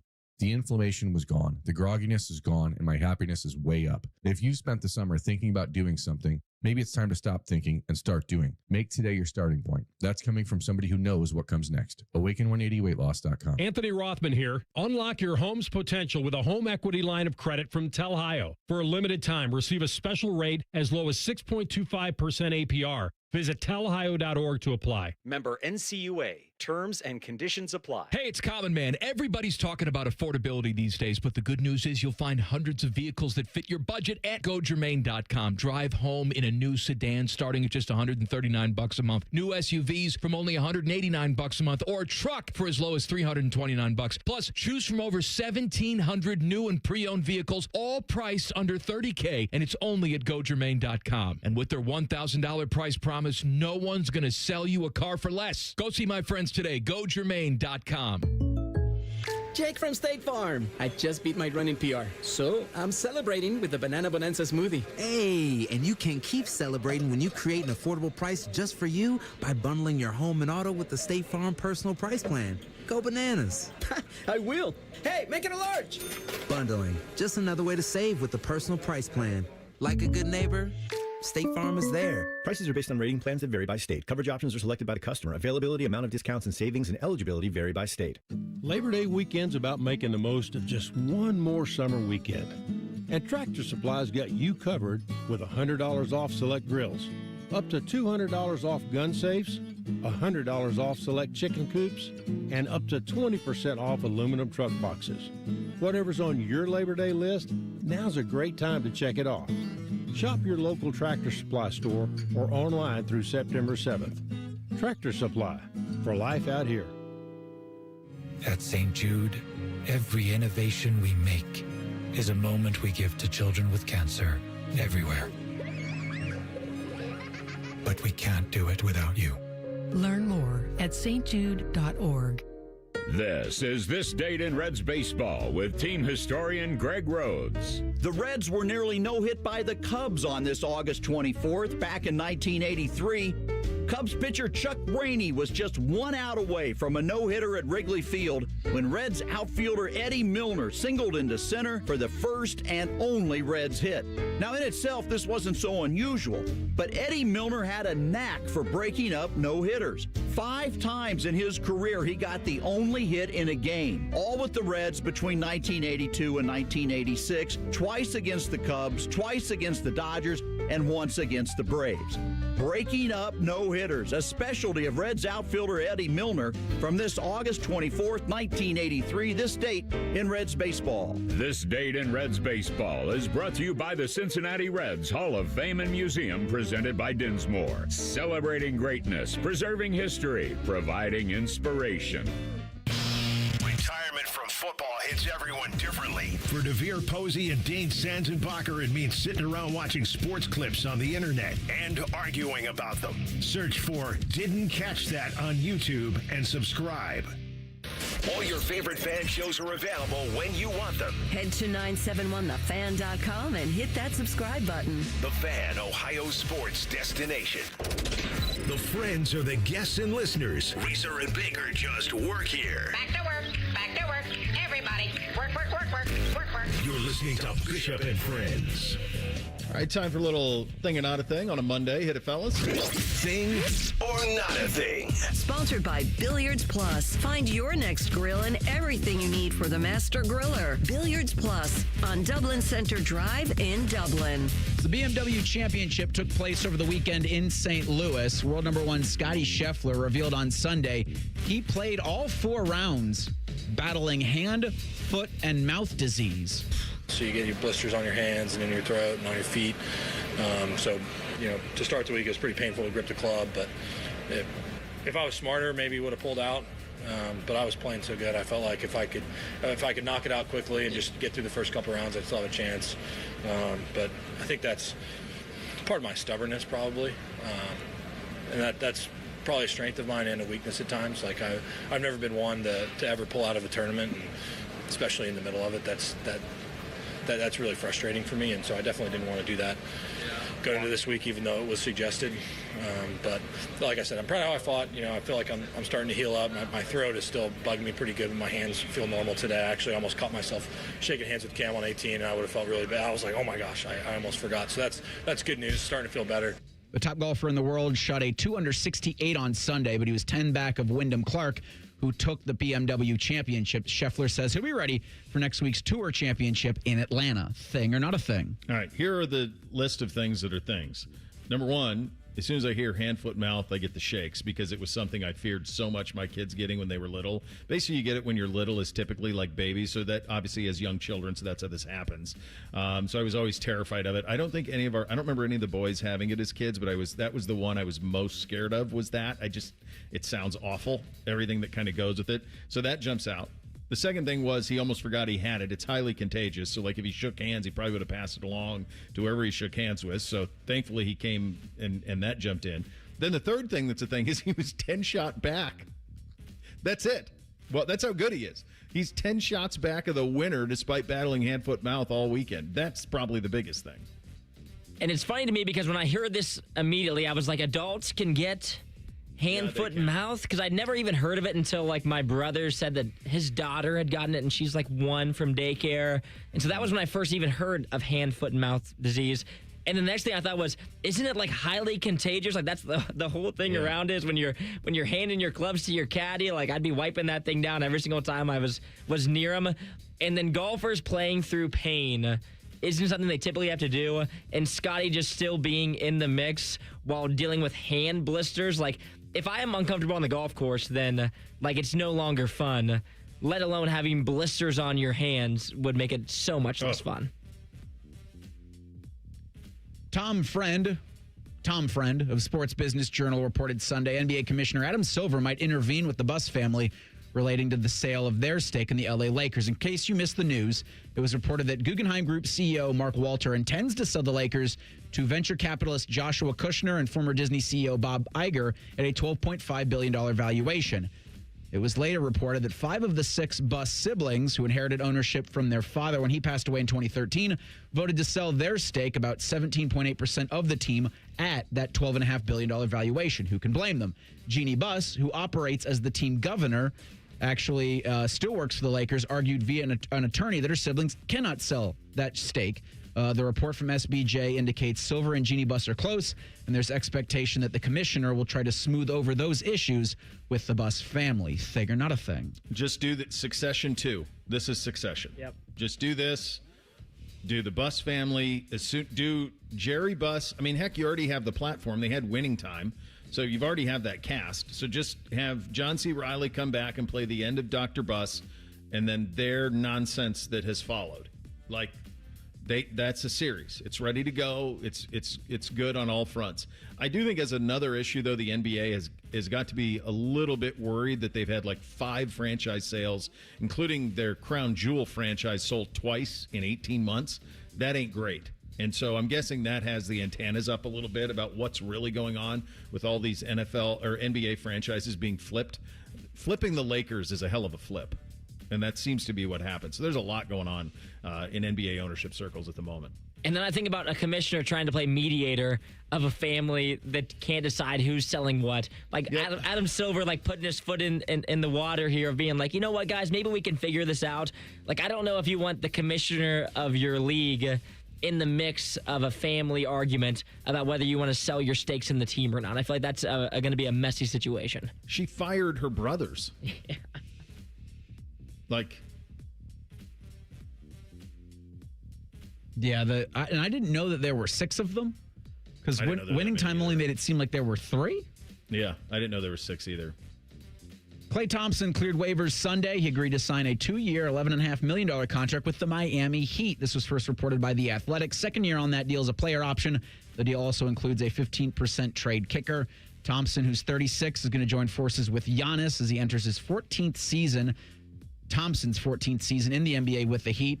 His career is 40.9% from the 3 and is expected to provide floor spacing for Antetokounmpo and Bam Adebayo. Of course, Klay spent the last 2 seasons with the Dallas Mavericks. Thing or not a thing? Sort of a thing. I mean, they obviously need the shooting. They need the spacing in the worst possible way, and Klay can provide that. But at this point, he's a situational player. I mean, he's a Hall of Famer on the first ballot whenever that happens. He was the Robin to Steph's Batman for a long time, and sometimes was even right up there as a co-Batman with Steph. But obviously at age 36, he's not what he used to be. So he's going to be a floor space for them, nothing more. I think that this Miami makeup is a very odd team, to be honest with you. I think the spacing is going to be a real challenge. So, I mean, you'd rather have Giannis than not, obviously, but I think that the makeup of that Miami team is very interesting. I feel the exact same way. Bam and Giannis as your 2 centerpieces feel like a really odd fit. Adding Klay in, I mean, he's a shooter. He's not the 3-and-D player that he was when he was on the Warriors anymore, but obviously you count on Bam and Giannis to kind of make up on the defensive end. He can help space out the floor, but it feels like they're in a almost play-in team is what the Miami Heat feel to me right now in the Eastern Conference. Probably like 7, 8. I get some, I guess, fantasy football news if you haven't already drafted and you're thinking of Ashton Genty. Adam Schefter reported that it was a sprained ankle for the Raiders running back who couldn't put any weight on it after suffering an injury at Raiders practice this past Sunday in Henderson, Nevada. Thing or not a thing? It just depends on the severity of the ankle. You still have a long ways to go. I mean, you have 3 full weeks before the NFL starts. So is it high ankle? What's the severity of it? Obviously, if you're drafting Genty, you're going to draft his backup as well. And then you're just saying, do you believe in the Raiders offense to be in a position to score some more points with Kirk Cousins and then inevitably Fernando Mendoza? Yeah, you hope that Genty's going to have a big year, too, here and can help take some pressure off of Mendoza when he does eventually take over the starting spot is the bigger story for me. Like, you just hope this doesn't linger along throughout the season. Hopefully he can get nipped in the bud early on. Maybe he sits the first week. We'll see. Absolutely. All right, final hour of the program coming up next. The Cleveland Browns have named a starting quarterback. It is Deshaun Watson. We have a Ryan Day press conference coming up at around 11:45, 11:50 that we will have for you as well. In addition to that, we have two-a-days, and we close out the NFC North with the Packers and the Vikings. It's all coming up next. Bishop and Friends right here on The Fan. If you miss a live show, you can catch the podcast. If you miss the podcast, our hosts have volunteered to have dinner with you. Ma, the meatloaf! The Fan. Hey, what's up? It's T-Bone. Tired of snoring? Sleep Better Columbus can help with a custom mouthpiece that opens your airway and stops the snoring. No mask, no noise. Call 1-800-MORE-SLEEP or visit sleepbettercolumbus.com today. Stop snoring, sleep better, live better. On this episode of Science Stuff, we're examining the fastest things on the planet, like the cheetah. It can reach a land speed of over... probably having an off day happens to everybody, but here is the American race car. People love the thrill of the... Okay. Next up is the Falcon. No, all right. Oh, Great Caesar's ghost, what was that? Why, I think we've found the fastest... Let's watch in slow motion. Hi, it's Alex, the friendly Apex... It's Apex Pros, the pros who knows. They're the fastest thing on the planet. When you have a problem with your plumbing, furnace, air conditioner, or electrical system, Apex Pros gets to you faster than apparently everything. Leaves are blown from trees. Paint is stripped from buildings. Mothers clutch their children's hands. Because when you have something broken in your plumbing, HVAC, or electrical, you don't want to wait. Columbus loves Apex Pros. ApexPros.com. I'm John Morgan of Morgan & Morgan. If you've been injured in a car accident, call America's largest injury law firm. For over 35 years, my mission has been to deliver more for our clients, to deliver more for you. If you or anyone in your family has been injured in a car accident, call us now, as the time to file a claim may be limited. Last year, more clients hired Morgan & Morgan than ever before. Protecting America, fighting for you. Morgan & Morgan. Injured? Dial pound law. Morgan & Morgan, Ohio office located at 600 Vine Street, Cincinnati. Prior results do not guarantee a similar outcome. Hi, guys. This is the Rocket Roger Clemens. You don't pitch in the majors for 24 years without feeling it later. Shoulders, elbows, knees. Trust me, pain doesn't retire when you do. That's baseball legend Roger Clemens. I tried the ice. I tried rest, PT, nothing really worked. When I heard about QC Kinetics, the concept sounded promising. Non-surgical regenerative treatments that help your body heal itself without surgery. Sign me up, just what I needed, real lasting relief. Whether you're a former pro, a weekend golfer, or just want to walk around pain-free again, QC Kinetics uses cutting-edge technology and natural biologics to help restore and repair damaged tissue. I trusted them with my joints. Now I'm back doing what I love. Call QC Kinetics today and schedule your free consultation. Call QC Kinetics, 380-208-4544. That's 380-208-4544. 380-208-4544. Nothing annoys me more than wasting time. Scotty Vegas here, and I want to be golfing or playing tennis or betting on people golfing and playing tennis. I hate waiting on an oil change, but that's all changed. Krieger Ford, the car buying experience was amazing. The service, just as good. I left my Bronco in the driveway and easily scheduled an oil change at KriegerFord.com, and they even came right to me and changed it. All game changer, the Krieger Ford experience. Experience that at KriegerFord.com. I'm Ben. As a licensed Kroger pharmacist, I'm committed to helping you choose the right vaccines for you and your family. Whether you have questions about the flu, RSV, or COVID vaccines, our team is ready to go above and beyond for you when it comes to providing personalized care and seasonal vaccine education. No appointment needed. At Kroger, we're here to look out for you. Restrictions and exclusions may apply. See site or pharmacy for details.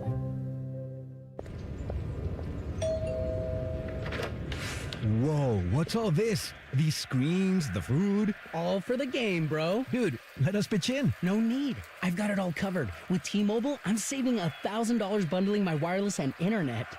No way. Really? Yep, and the price of my plan won't change for 5 years. Wow, I'm definitely switching to T-Mobile. Goal! Here's to score big with T-Mobile. Families save up to $1,000 a year when they bundle fast, easy to set up, all-in 5G home internet with 4 phone lines on Experience Beyond. And your plan price? Guaranteed for 5 years. Stay connected con tu gente and catch every match with T-Mobile. Join now at T-Mobile.com.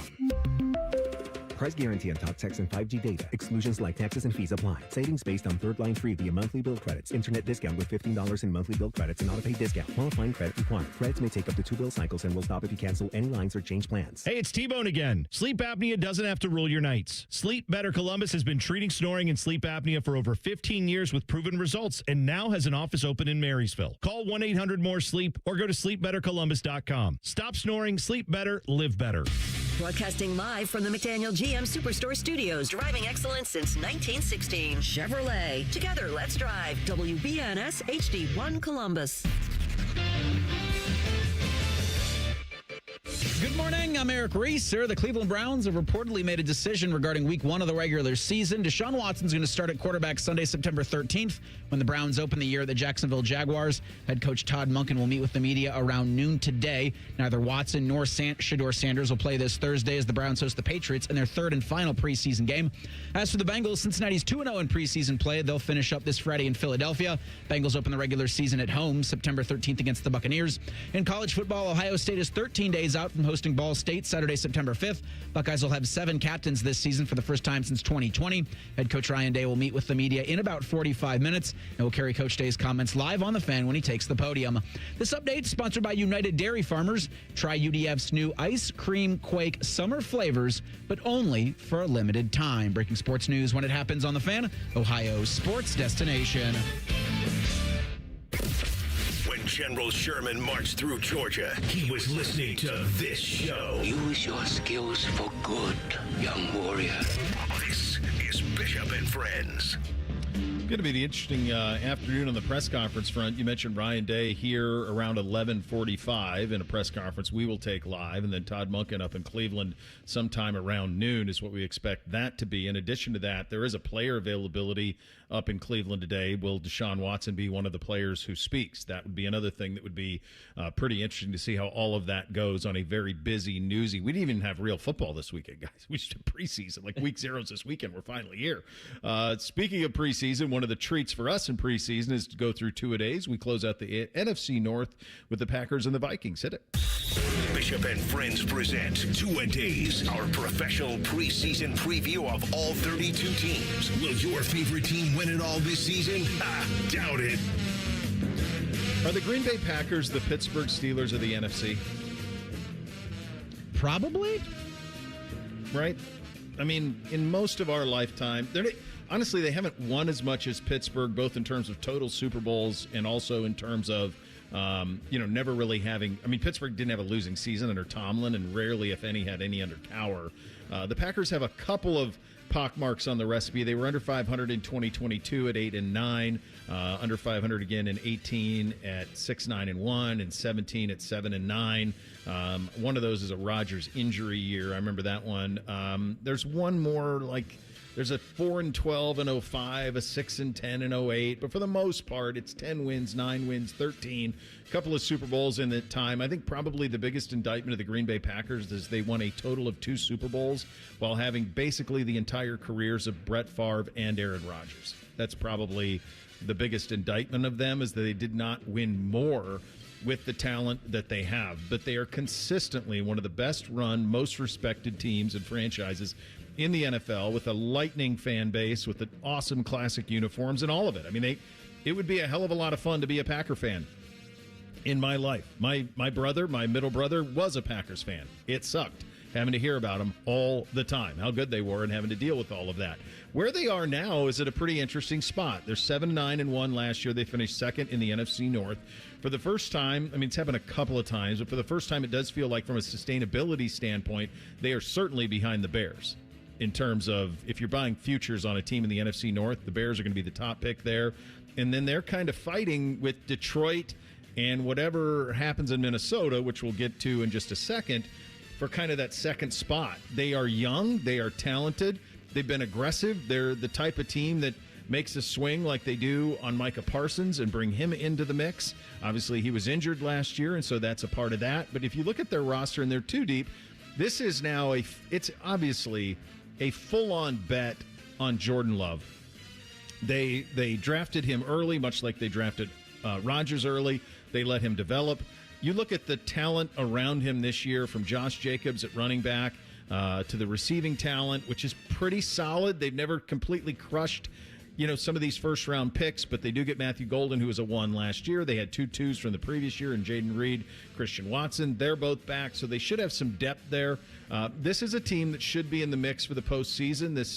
I think what's going to be interesting, though, is can the Packers prove that their belief in the quarterback was validated by them being a true Super Bowl contender? Because I look at them, I don't see Super Bowl contender. I think, to me, that in a way they're sort of like Pittsburgh a little bit, where the Steelers have been, where they're good, they're going to make the postseason, but they're not a threat to win the Super Bowl, and that's kind of how I view them this year, guys. I love the idea that the Packers are going to be opening the season at the Minnesota Vikings. I'd be interested to see, we talk about sliding doors moments in this franchise history, obviously having Aaron Rodgers, but drafting Jordan Love as high as they took him. Like, can Green Bay get over what Caleb Williams did to them last year in the wild card round? A Week 11 bye for this team, and they've got some questions. Like, is Micah Parsons going to be ready to go? I know the optimism's there that Parsons will be ready for the start of the regular season. But Josh Jacobs, I know he's back to practice. I know he can practice, but he got arrested back in May, and what he was arrested for, allegedly, really, really bad. And Schefter says that they could have discipline or a discipline ruling on him by the time the season starts. So those two things kind of loom and linger large, those two players, and how their availability is going to affect just what this Packers team can be this year. But if everything goes the way of Green Bay, then this is absolutely a playoff team, if not more. They should want more, and that's where I think the Steelers comparison's spot on, because every year it's like, no, we're making the playoffs. Oh, I don't care who's at this position. I don't care what we've lost. No, we're making the playoffs.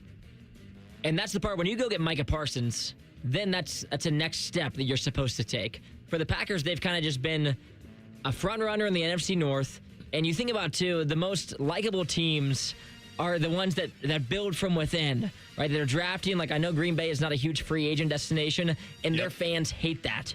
And so they're one of the most well-run organizations, purely based off drafting and developing.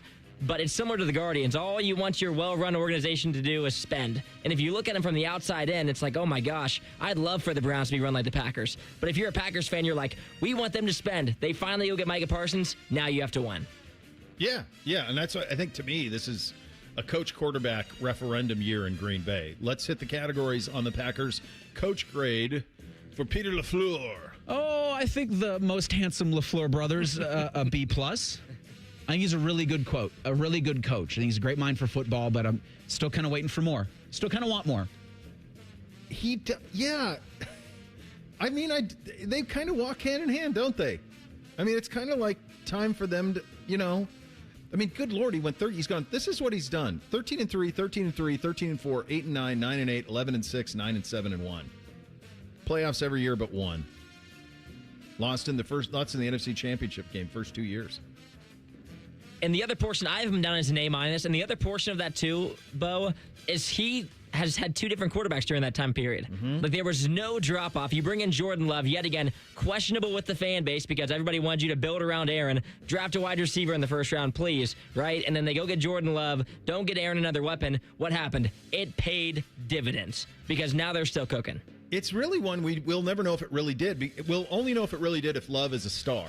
Only if they win a Super Bowl with him. Yeah, but he's good, though. He's good. Is. There's no question. He's a franchise quarterback. That's why I think this is a massive year for them, because if they had drafted Rodgers a receiver, they lost in 2 straight NFC championships with Rodgers. If they had drafted a weapon, because that would have happened for the 2021 season, that was the year they lost to the Niners in the divisional game. Yep. So, gosh almighty, like, it's right there. I think it's an A- too. I think he's great. I think he puts his team in a position to win.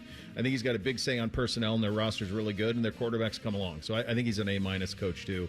To me, he feels like Midwest McVay. Uniform grade on the Packers, Reese. Well, I think they're home and away. Like, the Packers uniform, you can recognize anywhere. And I think it's an A. But then they brought out those Acme throwbacks, and it's a D.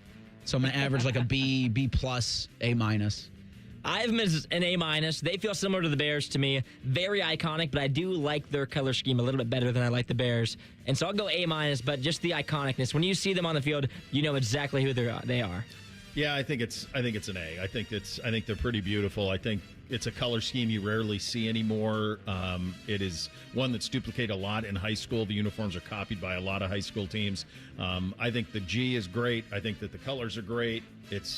I don't know. I wonder if they'll wear that Acme one again. They have another one that I kind of like. That's kind of like a green one with kind of an all green one that's kind of cool as a throwback that they wear every once in a while. But I think it's, from a brand uniform standpoint, it's an A- for me. One franchise great you could add to this version of the Packers, Reese. Well, Reggie White's probably the ultimate here. It's funny, I might do Reggie White for the Philadelphia Eagles as well, because good luck blocking that defensive front if you put him with Georgia's 2021 defensive line.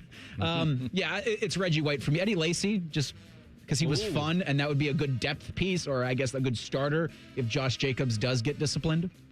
For me, I'm also going with a fun one here. I think seeing Sterling Sharp put on the helmet again, because at wide receiver, they've drafted a bunch of wide receivers, but they still haven't quite found a dude yet, and I think they still need a dude.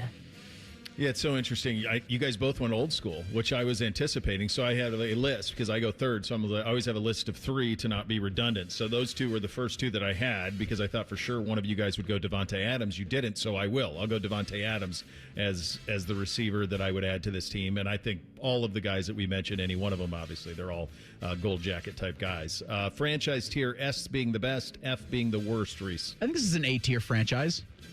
Everything they do seems to work. I'm A-tier. They just need the championships. You only get one with Rodgers. That's the thing keeping him away. I think it's an S. I think it's an S. I think if you're talking about like 5 losing seasons in 40 years, 2 Super Bowls, that feels S-y to me. I know obviously you'd like to have a little bit more success, but my God, to be able to go Favre, Rodgers, Love over a 40-year period is crazy, that run of success. So I think it's if they're not an S tier, then I don't know who is. So I'll go S tier with the Packers. Win it all, playoffs, building or busting. Reese? This team, fully healthy with Micah Parsons, can make a playoff run. I don't know if they're a Super Bowl team, but they can. If they're in the Super Bowl because everybody's healthy, it wouldn't really surprise me. Yeah. I think they're on the edge of win it all just because of the Micah Parsons deal. You're kind of there with Jordan Love. If you aren't win it all right now, then Jordan Love probably isn't the guy that's going to win it all with you. That's why I think it's a massive year for coach and quarterback. Because if Love elevates his game and becomes somebody who's an elevator as a player, then I think that I think they could be a win-it-all team. It would not shock me if they made a run. I think as it stands right now, they're playoffs, but I think of the teams we've done so far, there's not pressure on Love and LaFleur. There isn't. But I think, if there's another level for either one of them, then that changes the trajectory of this franchise in the division a little bit. And this division is a banger in terms of the teams that are in it. Another team that is in this division is a team that hopes with a change at quarterback, things can get righted in a hurry. That is the Minnesota Vikings. We'll hit the Vikes coming up next. Bishop and Friends right here on The Fan. The sound of Paul Keels calling a Buckeye game is erotic. Oh, yes. Your home of the Buckeyes, The Fan, Ohio sports destination. At 614's 2026 Columbus Awards, High Bank took home honors for best cocktails, gastropub, happy hour, and overall bar and more. Whether it's date night, brunch, happy hour, dinner with the family, High Bank has something for everyone. Dine, drink, distill at High Bank. Hi, it's Jen Winters from The Fan. I decided it was time to lose weight, not just for my health, but because I was tired of seeing myself in photos and on video. With football season coming up, I wanted to feel more confident. And that's what brought me to Hydrate Me Med Spa. I was honestly nervous walking into my first appointment, but Stacy, my nurse practitioner, put me at ease. Hydrate Me Med Spa has 4 locations in Central Ohio: Grandview, Powell, New Albany, and Granville. I'm excited to keep sharing my progress with you. Learn more at hydratememedspa.com. Care Heating and Cooling. When you need a company you can trust, call 1-800-COOLING. Hi, I'm Dr. Kandula, founder of Advent. We know that when you breathe well, you live better. Just ask our patient Andy. As long as I can remember, I've had issues breathing through my nose. Since starting this journey and having this procedure done, day-to-day life has just gotten better. I'm able to do all the things that I want to do without having to think about breathing. I breathe through my nose. I sleep through the night. I don't wake up with headaches. Advent can deliver long-term results in about 20 minutes with simple in-office procedures. We diagnose and treat the root cause of nasal congestion, sinus pressure, sleep apnea, snoring, and allergies. 96% of patients with severe nasal breathing issues report improvement, and most major insurance plans are accepted. Best advice I can give anybody that has sinus, sleep issues, just get it checked out. Go in and have someone take a look at it. It's 100% worth it. Football season is here. Make sure your internet is ready. Kinetics 100% fiber gives you the fast, reliable connection to enjoy live football on YouTube TV and watch up to 4 live games at once with Multiview. Check real-time stats and catch more big plays without missing a snap. Take your game watching to a whole new level. Switch to Kinetic. Save up to $120 on your first year of YouTube TV. Visit GoKinetic.com for details. Subject to availability and eligibility. Terms, conditions, and restrictions apply. Cancel anytime.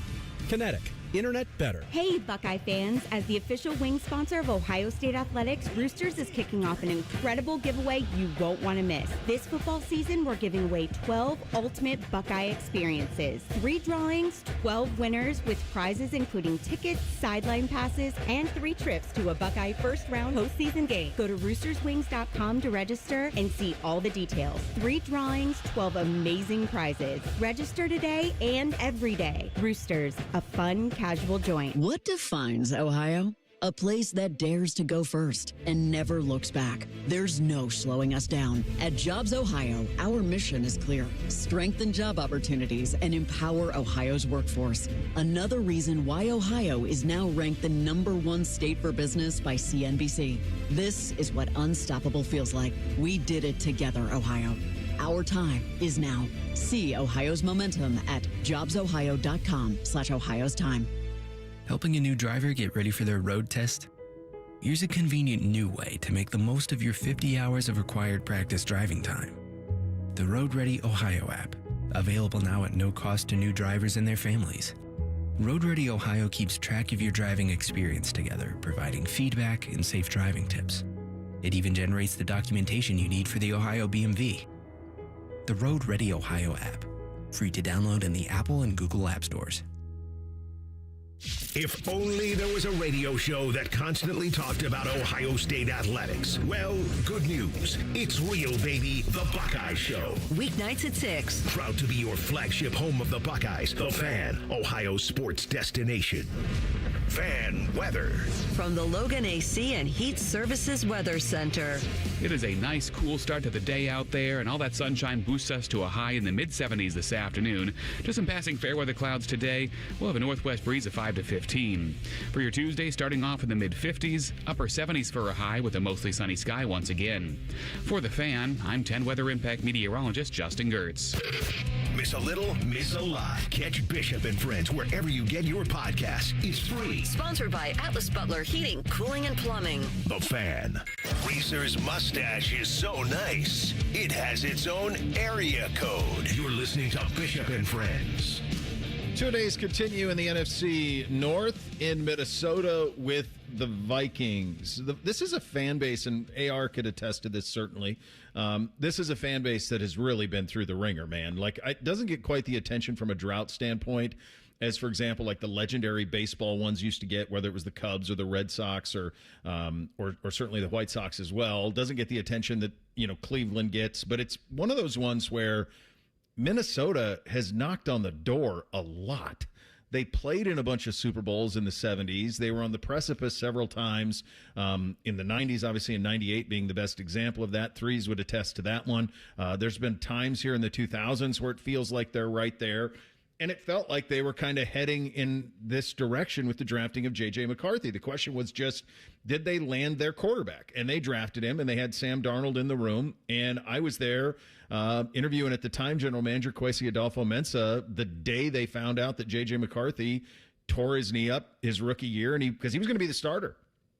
And they had to pivot to Sam Darnold. Sam Darnold went 13-3 in his 1 year as a starting quarterback at Minnesota. They allowed him to walk, and the rest is history in Seattle as he wins a Super Bowl. Meantime, in Minnesota, not only is J.J. McCarthy not the quarterback, but the guy who drafted him, Kwesi Adolfo-Mensah, is no longer the general manager. So as opposed to it being McCarthy, it is Kyler Murray. As soon as Kyler Murray was bought out in Arizona, this was the spot. If you're him, this is a no-brainer. This is a quarterback loving head coach in a quarterback-friendly offense with a quarterback's best friends split out wide. He has probably the most talented, or certainly a 1A, most talented receiver in the game in Justin Jefferson. Jordan Addison is there as well. They added Juwan Jennings to that. They have a decent run game in Aaron Jones. Their offensive line is nice. I have no idea how good the Vikings will be this year. I don't. I know they went 9-8 last year and finished third in the NFC North with really up and down quarterback play. But here's what I do know about them, and I would bet anything on this.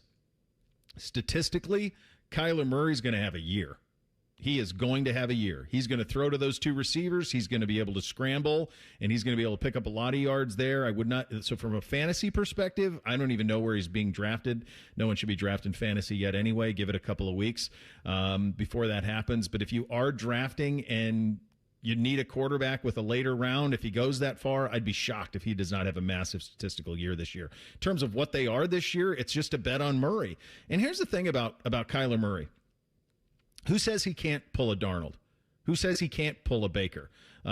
He's had better than both of those guys in his first stint in Arizona. He's a Pro Bowl player in Arizona. It didn't end up working for whatever the reason may be, but he was the number 1 overall pick in the draft. He does have elite arm talent. He's got elite escapability, and now he's playing with a coach who is as good as anybody in terms of getting the maximum out of an offense.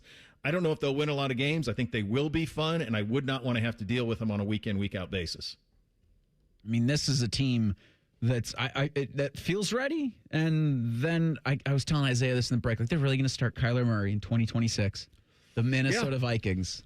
And honestly, that's probably the best case scenario for them. I mean, I think I don't know. Would they have liked to have Sam Darnold back for this team? Yes. Yeah, that's probably why Kwesi Adolfo-Mensah's fired. Yeah, because they made a decision that they thought JJ was ready, and you know, obviously he wasn't. I mean, so Kyler is 29, so he's the same age as a lot of those guys we mentioned. The last time he played a full season in Arizona was 2024. Yeah. So he completed 70. Just think about this: 70% of his passes, 68.8. 38-51, 21 touchdowns, 11 picks. He also ran for 572 and 5 scores. Like, he's a playmaker. He is absolutely a playmaker. And he's got seasons on this. You pull up, I mean, his second year, it's 4,000 yards, 68%, 26-12, while rushing for 819 and 11 scores. I mean, that's a borderline MVP caliber season. So he's done that. When he's healthy, the problem is, in the last 4 years, he's played 11 games, 8, 17 in 2024, and then just 5 last year. So he just hasn't played consistently.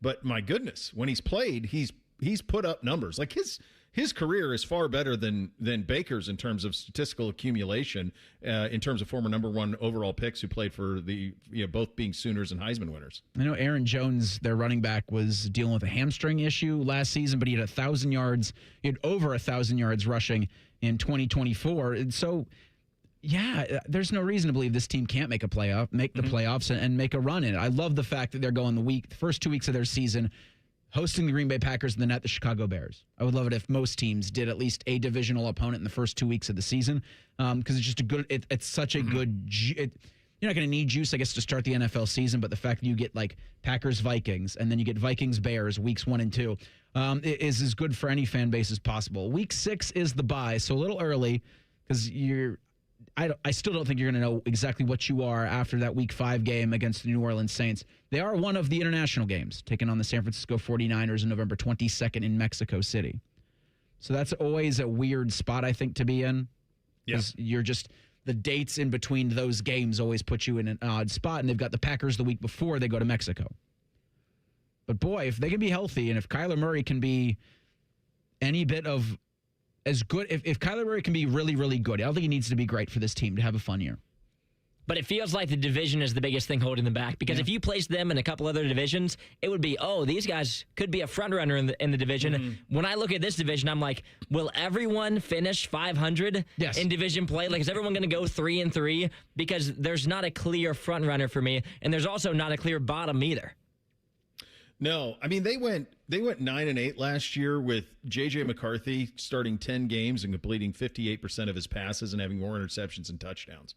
Carson Wentz then started 5 games, completed 65%, equal touchdown to interception. Like, if Kyler can give you 90% of what he was the last time he started, they're going to be a problem. And it's a little bit like Kyler is if Lamar Jackson is the A+ hardest to prepare for on a one-off basis, Kyler's like the B of that. Just really difficult because he plays unlike anybody else in the league. So they could be a surprise team for sure. Coach grade as we hit the categories on the Minnesota Vikings. Reese, Kevin O'Connell. I think Kevin O'Connell is a solid B+. He's another one of those, like, I've just got to see it. Now I'm going to give him an A-. He resurrected Sam Darnold. He did. That's a Herculean effort. I'm going to give O'Connell, I'm going to give him a B, but that's only because he hasn't won a playoff game yet.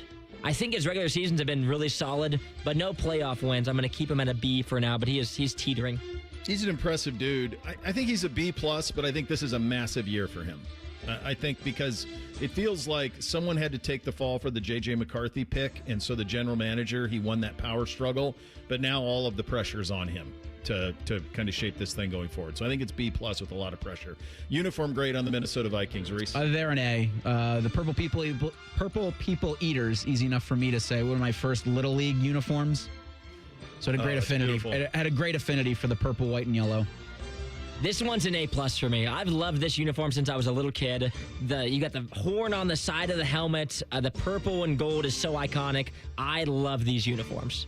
I think it's an A. It's not quite an A+ for me, but I do love that the helmet looks exactly like a Viking helmet. I just think that's so cool. And I think that their best uniforms are actually, as opposed to normally, like I'll say, what you wore in the 80s or 90s, what they're wearing right now is the best uniform they've ever worn, in my opinion. Because some of the purples didn't match before. Now it all matches. I think their uniforms right now are absolutely pristine and perfect. And then they have the white one that's beautiful. No notes on Minnesota and their brand. One franchise great you could add to this team, Reese. I think Randy Moss would be ridiculous. Jeez. He chose violence. I also wondered about Randall Cunningham. Both of those, I think, would be a ton of fun. Like Randy at the X, like Justin Jefferson lined up right next to him in the slot. Good luck, kids. And Kyler's just going to chuck the ball. Yeah. Someone's down there. Down there somewhere. You went Randy Moss. I will go, instead of probably one of the greatest, if not greatest, wide receiver of all time, one of the greatest running backs of all time, give me Adrian Peterson in the backfield. Yeah. That's the one I was going with, too. Either one of those are both A+. You could go with that. You go John Randall on the defensive line as well. There's a lot of great ones for them to choose from. Peterson is the one, though, that jumped out to me. Just to be different, I'm going to go Robert Smith. Playing in this offense, I think that they would love, because his ability to catch passes out of the backfield would be a real one. And I saw Rob a couple weeks ago at Browns camp, and he looks like he can still play. So we'll go Robert Smith, adding him to this roster. Franchise tier S through F for the Minnesota Vikings, Reese. The Vikings are an A tier.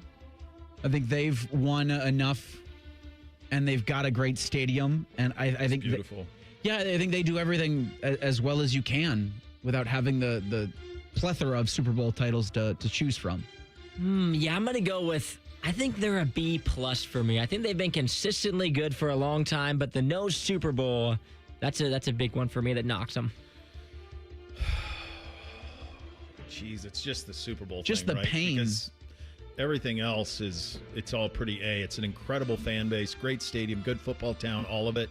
I think I'm going to go B tier as well, just because I think I'm going to reserve S tiers for like very few, and then A. I'm going to grade on a tough curve. B tier, A tier is going to be, you have to have won a Super Bowl in my lifetime to be in the A tier. So I'm going to go B tier for Minnesota, but they're very, very good. Win it all playoffs, building or busting, Reese? I think this is a playoff team is probably their ceiling. Like, because you talked about it, Isaiah, with the conference, the division cannibalization. Somebody's getting left out of this, and my money would be on the 4. It's this Viking squad. Yeah, they do feel like the bottom of the 4, but they're also like the biggest question mark, too, because you just don't know what Kyler's going to be. I think they're playoffs at their ceiling, but I would not be surprised if they miss. But if you're a Vikings fan, you go out and get Kyler Murray, you have the roster built to win, you got to be hoping for playoffs. I think they're a playoff team. I also think they could win this division if Kyler's great. And he's got it in him to be great. He's been it. I mean, you look at him statistically, he's been great. And it wasn't that long ago. So he could absolutely be great again. I think they could win the division. I think they're likely going to be just on the outside looking in. I think that now that we're kind of done with the division, Bears at the top, and then Lions, Packers, Vikings, flip a coin. That's kind of where I am. Like, depending on injuries and how it all goes, it could go in a lot of different directions. Luke Braun covers the Vikings, and he joins us in 2 minutes for Perspective. Bishop and Friends right here on The Fan. I've had a number of surgeries, and frankly, I don't have time to rehab a surgery and an operation at this point in my life. I didn't want to take time off my kids' activities. That's why former college and pro football player Bobby Carpenter turned to QC Kinetics. We couldn't be happier saving our patients like him from operating rooms and long recoveries. They will resume like normal activity for me, which is a lot of running. It's a lot of workouts. I've been very, very blessed with how it's been able to hold up. For so long, patients have accepted surgery as the only solution. But with new technologies, the medical professionals at QC Kinetics use regenerative treatments, your body's own biologics, to help heal and restore knees, hips, shoulders, and backs. I actually ran into a friend of mine over at our golf course, and he had his knee done. It felt so well. He'd got his shoulder done. He goes, I can't thank you enough. He'd heard the commercial on the air, and so it's feeling great. Find out how you can avoid surgery and finally get relief. Call QC Kinetics now for your free consultation. Call QC Kinetics, 380-208-4544. That's 380-208-4544. 380-208-4544. If you have been in a car accident in the past and have settled your case, I may have some good news. Some unethical lawyers have people known as runners who come directly to your hospital room or home and solicit your case. It's a disbarable offense. Anyone that would hire these scumbags needs to have their heads examined. I'm John Morgan of Morgan & Morgan. Now for the good news. If this happened to you, we will sue these lowlifes and fight to get all your fees back. And then look and see if these bottom feeders also malpractice your case and sue them for that too. You have nothing to lose and everything to gain. Visit forthepeople.com for a free consultation or call Pound Law on your cell, pound 529. If someone does this to you, call the Bar Association and report them. Let's fight these bums. Morgan & Morgan, forthepeople.com. Injured? Dial Pound Law. Morgan & Morgan, Ohio office located at 600 Vine Street, Cincinnati. Prior results do not guarantee a similar outcome. The Fan Guest Hotline is sponsored by Columbus, Worthington, Air, and Bryant. Doing whatever it takes to keep you and your home comfortable. The Fan. With friends like these, who needs former college football players? This is Bishop and Friends. Well, let's get some perspective on the Minnesota Vikings and the NFC North. Luke Braun joins us. Locked On Minnesota Vikings is where you can find him. Luke, thanks so much for taking the time. This team 9-8 a year ago with really poor quarterback play kind of in general. They go out and they get Kyler Murray. This is a no-brainer place for him to go from his perspective. What have you seen so far from Kyler? Yeah, Kyler Murray's he's had an up-and-down camp. Kevin O'Connell's offense is very complicated.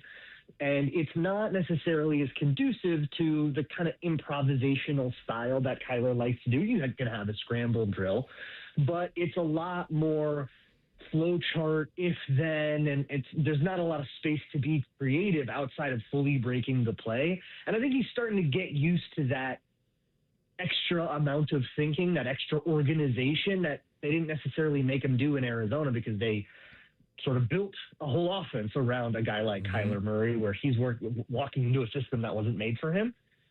So it's been up and down. He's clearly the best quarterback in the room. That's not in question at all anymore. But in terms of what we saw in the preseason, it wasn't that much, but it was what we would be used to from Kyler Murray. The accuracy was okay, but not great. His feet were a little choppy, and he's going to be the same guy he was in Arizona, where he gives you probably 12, 13 great games and then some that leave you scratching your head. Yeah, it's interesting. I was looking at his it's funny because anytime you talk about the Vikings, you think about the Darnold what if, right? And it's led to like good grief, like that type of thing. But then we've had the Baker who kind of resurrected himself in Tampa Bay. And then I'm thinking to myself, well, why can't Kyler do that too? And then I went and looked at Kyler in Arizona. I'm like, gosh, 2 years ago, he was great. And he's been a Pro Bowler. Like, he's had a higher and more accomplished early career than either one of those guys did. But the fit is an interesting one here with Kevin. What is Kevin doing to get Kyler comfortable in an offense that is so dramatically different? Because when he was drafted at Arizona, Cliff basically just turned the offense over to him. Yeah. And that's I've got the same question. I can't be sure. he's getting down the ins and outs of when to do this side adjust or when to make, when the receiver's going left, when he's going right, what's the leverage, what's the coverage, all of that other stuff. But I think some of it is going to have to be a humbling for Kevin O'Connell to understand that the guy you have right now is at his best when he can just kind of go color outside the lines and go be himself for a little while. Go spray paint on the walls and be a rebel. If that's not going to be encouraged or allowed and you end up just restricting Kyler Murray, you're going to end up with this really tightly wound, mistake-prone offense with a whole bunch of inefficiencies and disorganization. But then the catch-22 of that is if you let Kyler run around and do his thing, sometimes he's going to throw the worst interception you've ever seen. And you kind of just have to put up with that. But, I mean, it's not like the Vikings paid a lot, so they maybe are going to get what they paid for. But I have my concerns about this offense, and I think blaming everything that went wrong with it on J.J. McCarthy is an oversimplification. They have problems at center. They have problems at T.J. Hawkinson hasn't been good enough. They had a very strange season from their wide receivers, as good as they are. Did we fix whatever was wrong there? Because it wasn't all about the quarterback. And the play calling, a lot of times, has taken way too long to develop. So did we fix all that, or did we just say, it was all 9 and change out the quarterback and pretend everything's going to be fine? Well, buddy, you mentioned JJ. That's where I'm going next. I remember interviewing Kwesi Adolfo-Mensah and Andrew Berry at a joint practice up in Cleveland the day they found out that JJ was done for the year and was going to miss the year. And it was like I was presiding over a funeral a little bit. Like, that's how good he was as a rookie. How did this get to this point?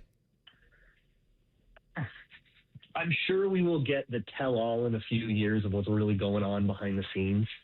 But again, the PhD offense and all the complications, JJ just hasn't taken to it. He hasn't been able to make those adjustments and get everybody on the same page. So you get a lot of miscommunications. A lot of times those miscommunications happen in the snap count or in the huddle, how to line up, when to actually snap the ball, when motion is coming. These are all really precisely timed things in the NFL that we kind of take for granted because most quarterbacks can do it, and JJ hasn't been able to. That's non-viable. You maybe can't even be on the roster if you can't do that. And for whatever reason, the complication he hasn't taken to, and I would say overcoaching of mechanics, which they backed off late last year, and then he got better. So I think the Vikings agree with me there, but they just put too much stuff in his head.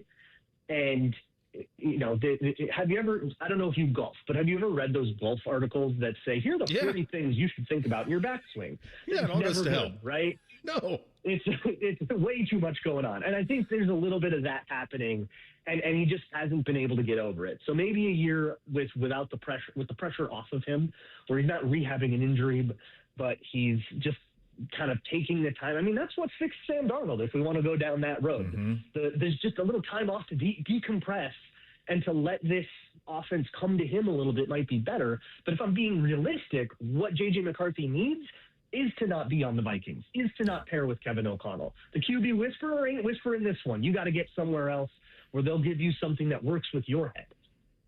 All right, I'll get you out of here on this one, buddy, and greatly appreciate your time. If you get 90% of Kyler's best at Arizona, what is this team? What's the ceiling for this team this year? And then conversely, what's the floor?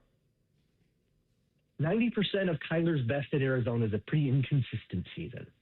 So that, to me, I mean, you probably get 10 awesome games, but then you got 7 where you need to make up for it. What the nice thing is, the Vikings defense looks absolutely incredible. Just like disgustingly innovative, and every player is playing great, even guys you probably never heard of. So maybe you can take a few of those. I say 90% of Kyler's best.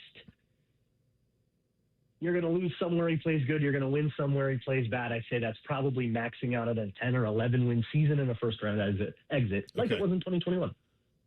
Okay, very good. I'm really fascinated by it. I look forward to seeing how this season plays out and appreciate your perspective on it today. Thanks for your time, pal. Thank you. All right, there he goes. Luke Braun, Locked On Minnesota Vikings, joining us on the Bryan Heating Cooling Systems fan guest hotline. We anticipate Ryan Day at the podium shortly after we come back from this quick timeout. Bishop and Friends right here on the Fan. All the 10 TV people come over to our side of the building to take a deuce.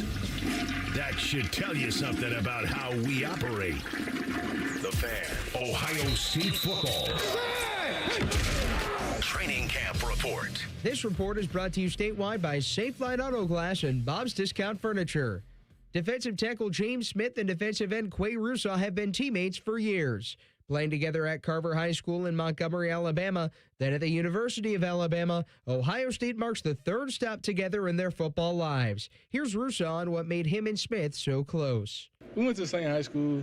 We trained at the same facility. We was kind of with each other every day, and we know what we're looking for in coaches. We both want to get to the next level. Smith said he wants to do whatever he can to help the Buckeyes. I tell my young guys, I need you to look. When I leave here, I need you to understand what it's supposed to look like. So you can tell them, nah, because I seen it this way, and this right here worked. So what James did, and I seen how I need to do the same thing, leaving, Coach had to say, leaving the jersey in a better place than you came in. When you came in, leaving the jersey in a better place.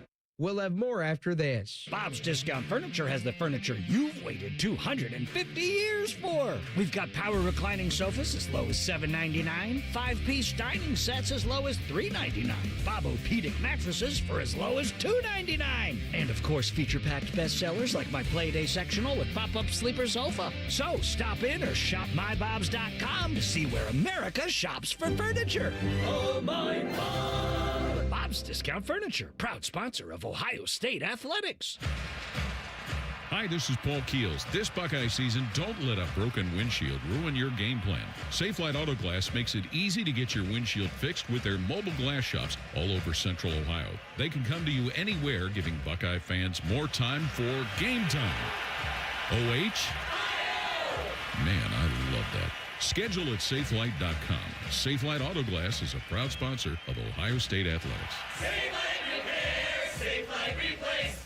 In the last two transfer cycles, James Smith and Quay Russo are two of 6 players to transfer to Ohio State from Alabama. So for Russo, what made Ohio State the right place for him? I'll say definitely Coach Patricia. Him being coming from the NFL, him having a multiple defense, having a lot of guys on the field to earn a job. So I say definitely Coach Patricia, yeah. Patricia has also had a great impact on Smith, especially in the film room. We get out at 9. I'm here at 10:30, talking with Coach P. We watching film. But we watching J-Lo. We watching everything. We just watching NFL. We go from college to NFL, back to college. Then we watch NFL. And it's plays that you already seen, but it's that repetition of seeing it over and over and over. And that really helps. I didn't really understand that. The season opener for the Buckeyes is September 5th versus Ball State. We'll have another report tomorrow.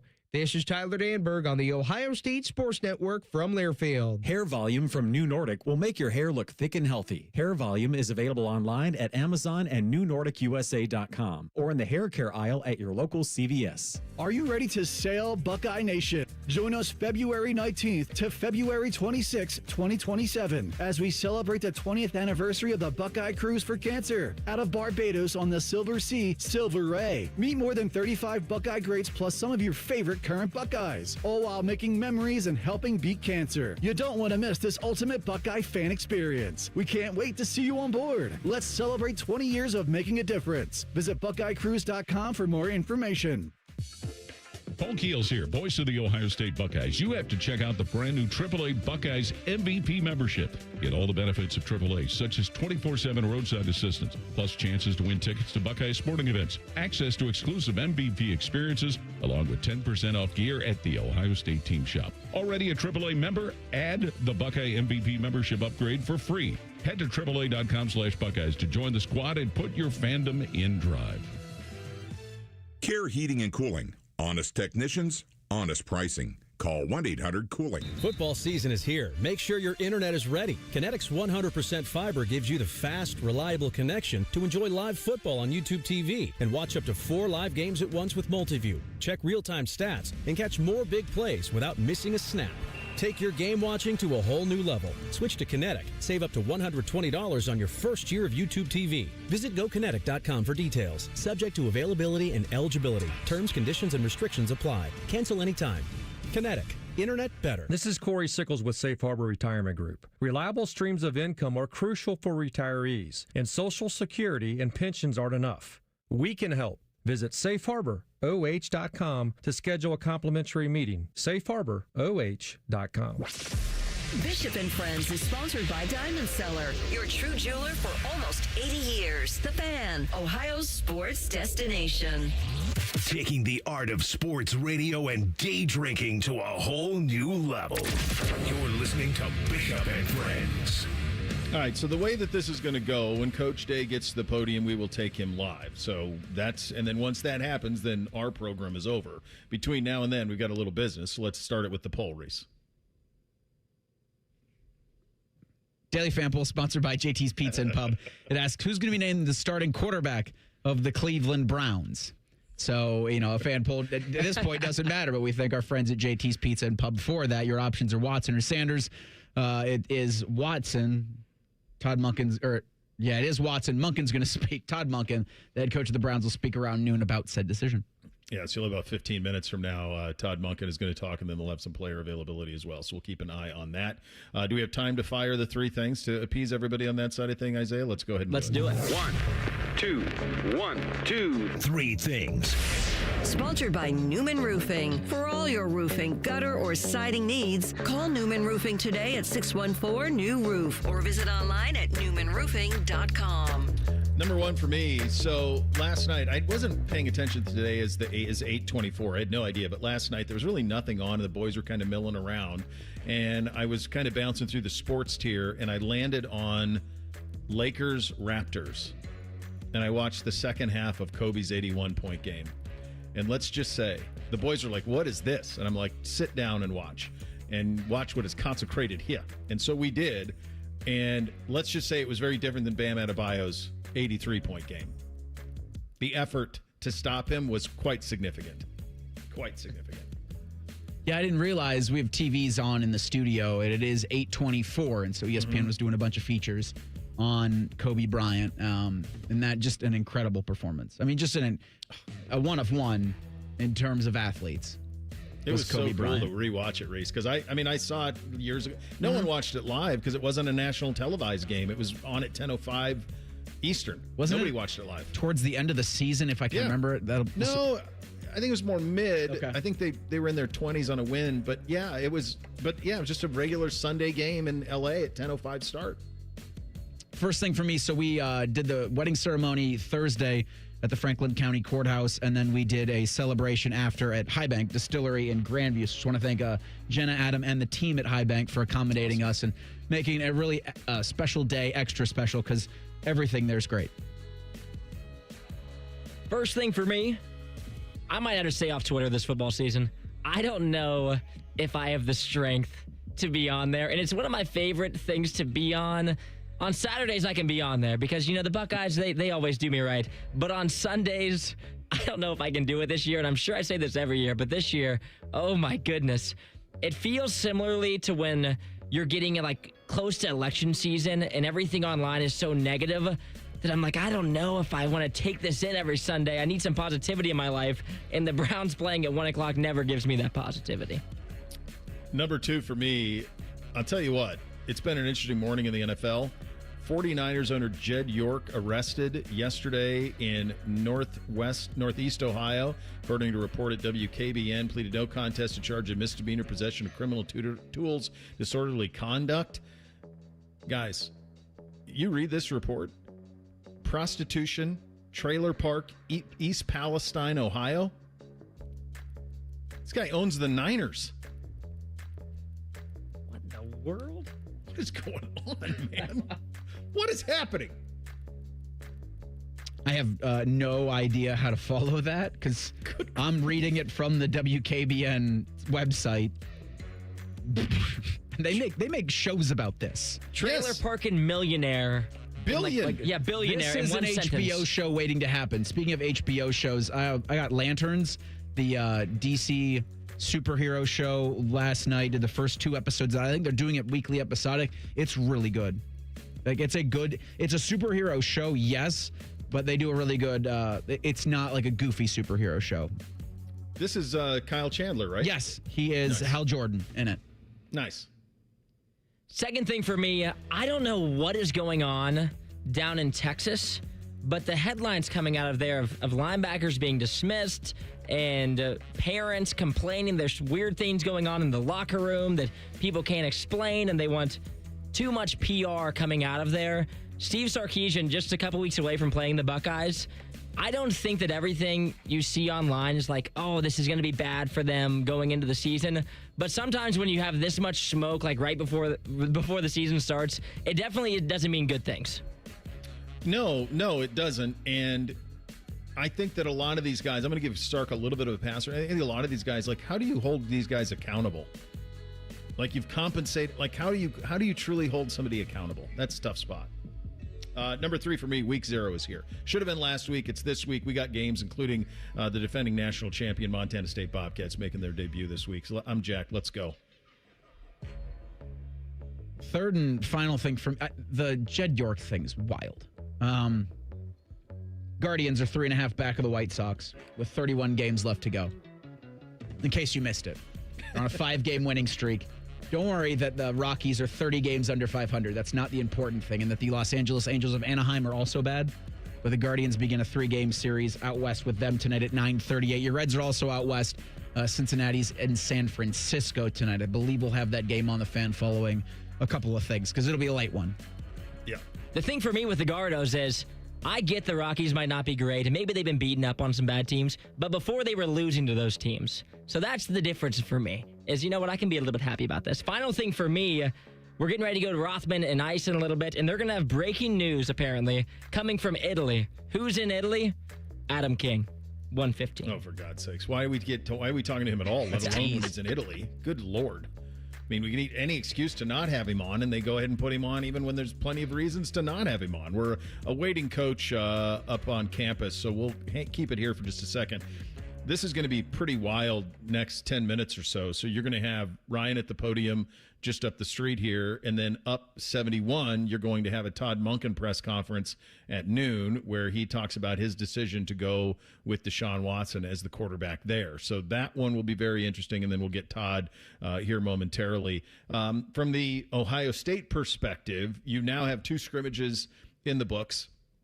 One thing that was pretty illuminating for me was, and I think Big Ten Network does a great job when they do the campus tours, and I saw Revson and the guys at Ohio State last week, and a lot of the Jake Butt, who we honestly should get on here in the next couple of days because he had some really incredible insight on this roster and everything that was kind of about it. He talked about the 2 freshmen and Boyd and Henry and how they really looked the part at receiver. It feels like we should be heading into Ball State week now. And I'm guessing like in the body clock for a lot of these guys, they kind of feel like this should be game week as well. So you kind of have to just play this out here over this week to get to a point to one more week now that camp itself is done, and then 2 full weeks of prep for Ball State with that Texas game still out there. So lots of questions that I'll be interested in, Ryan. One that I'm curious if it gets asked is, what would you do if a 5th-year guy wanted to come back?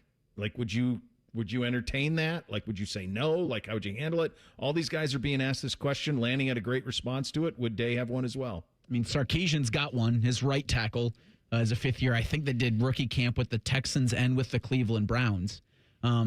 So I think they all, you'll say it until you realize, like, there's that one guy, he might be the difference. Like with Cignetti taking 2 guys on the defensive front that had already exhausted all of their eligibility.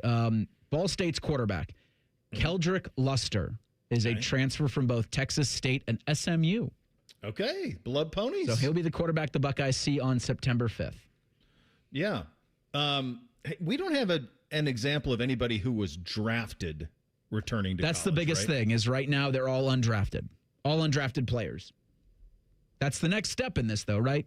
Can you be offered more in NIL than you would for your contract if you're course. a 7th-round draft pick? Didn't you see that?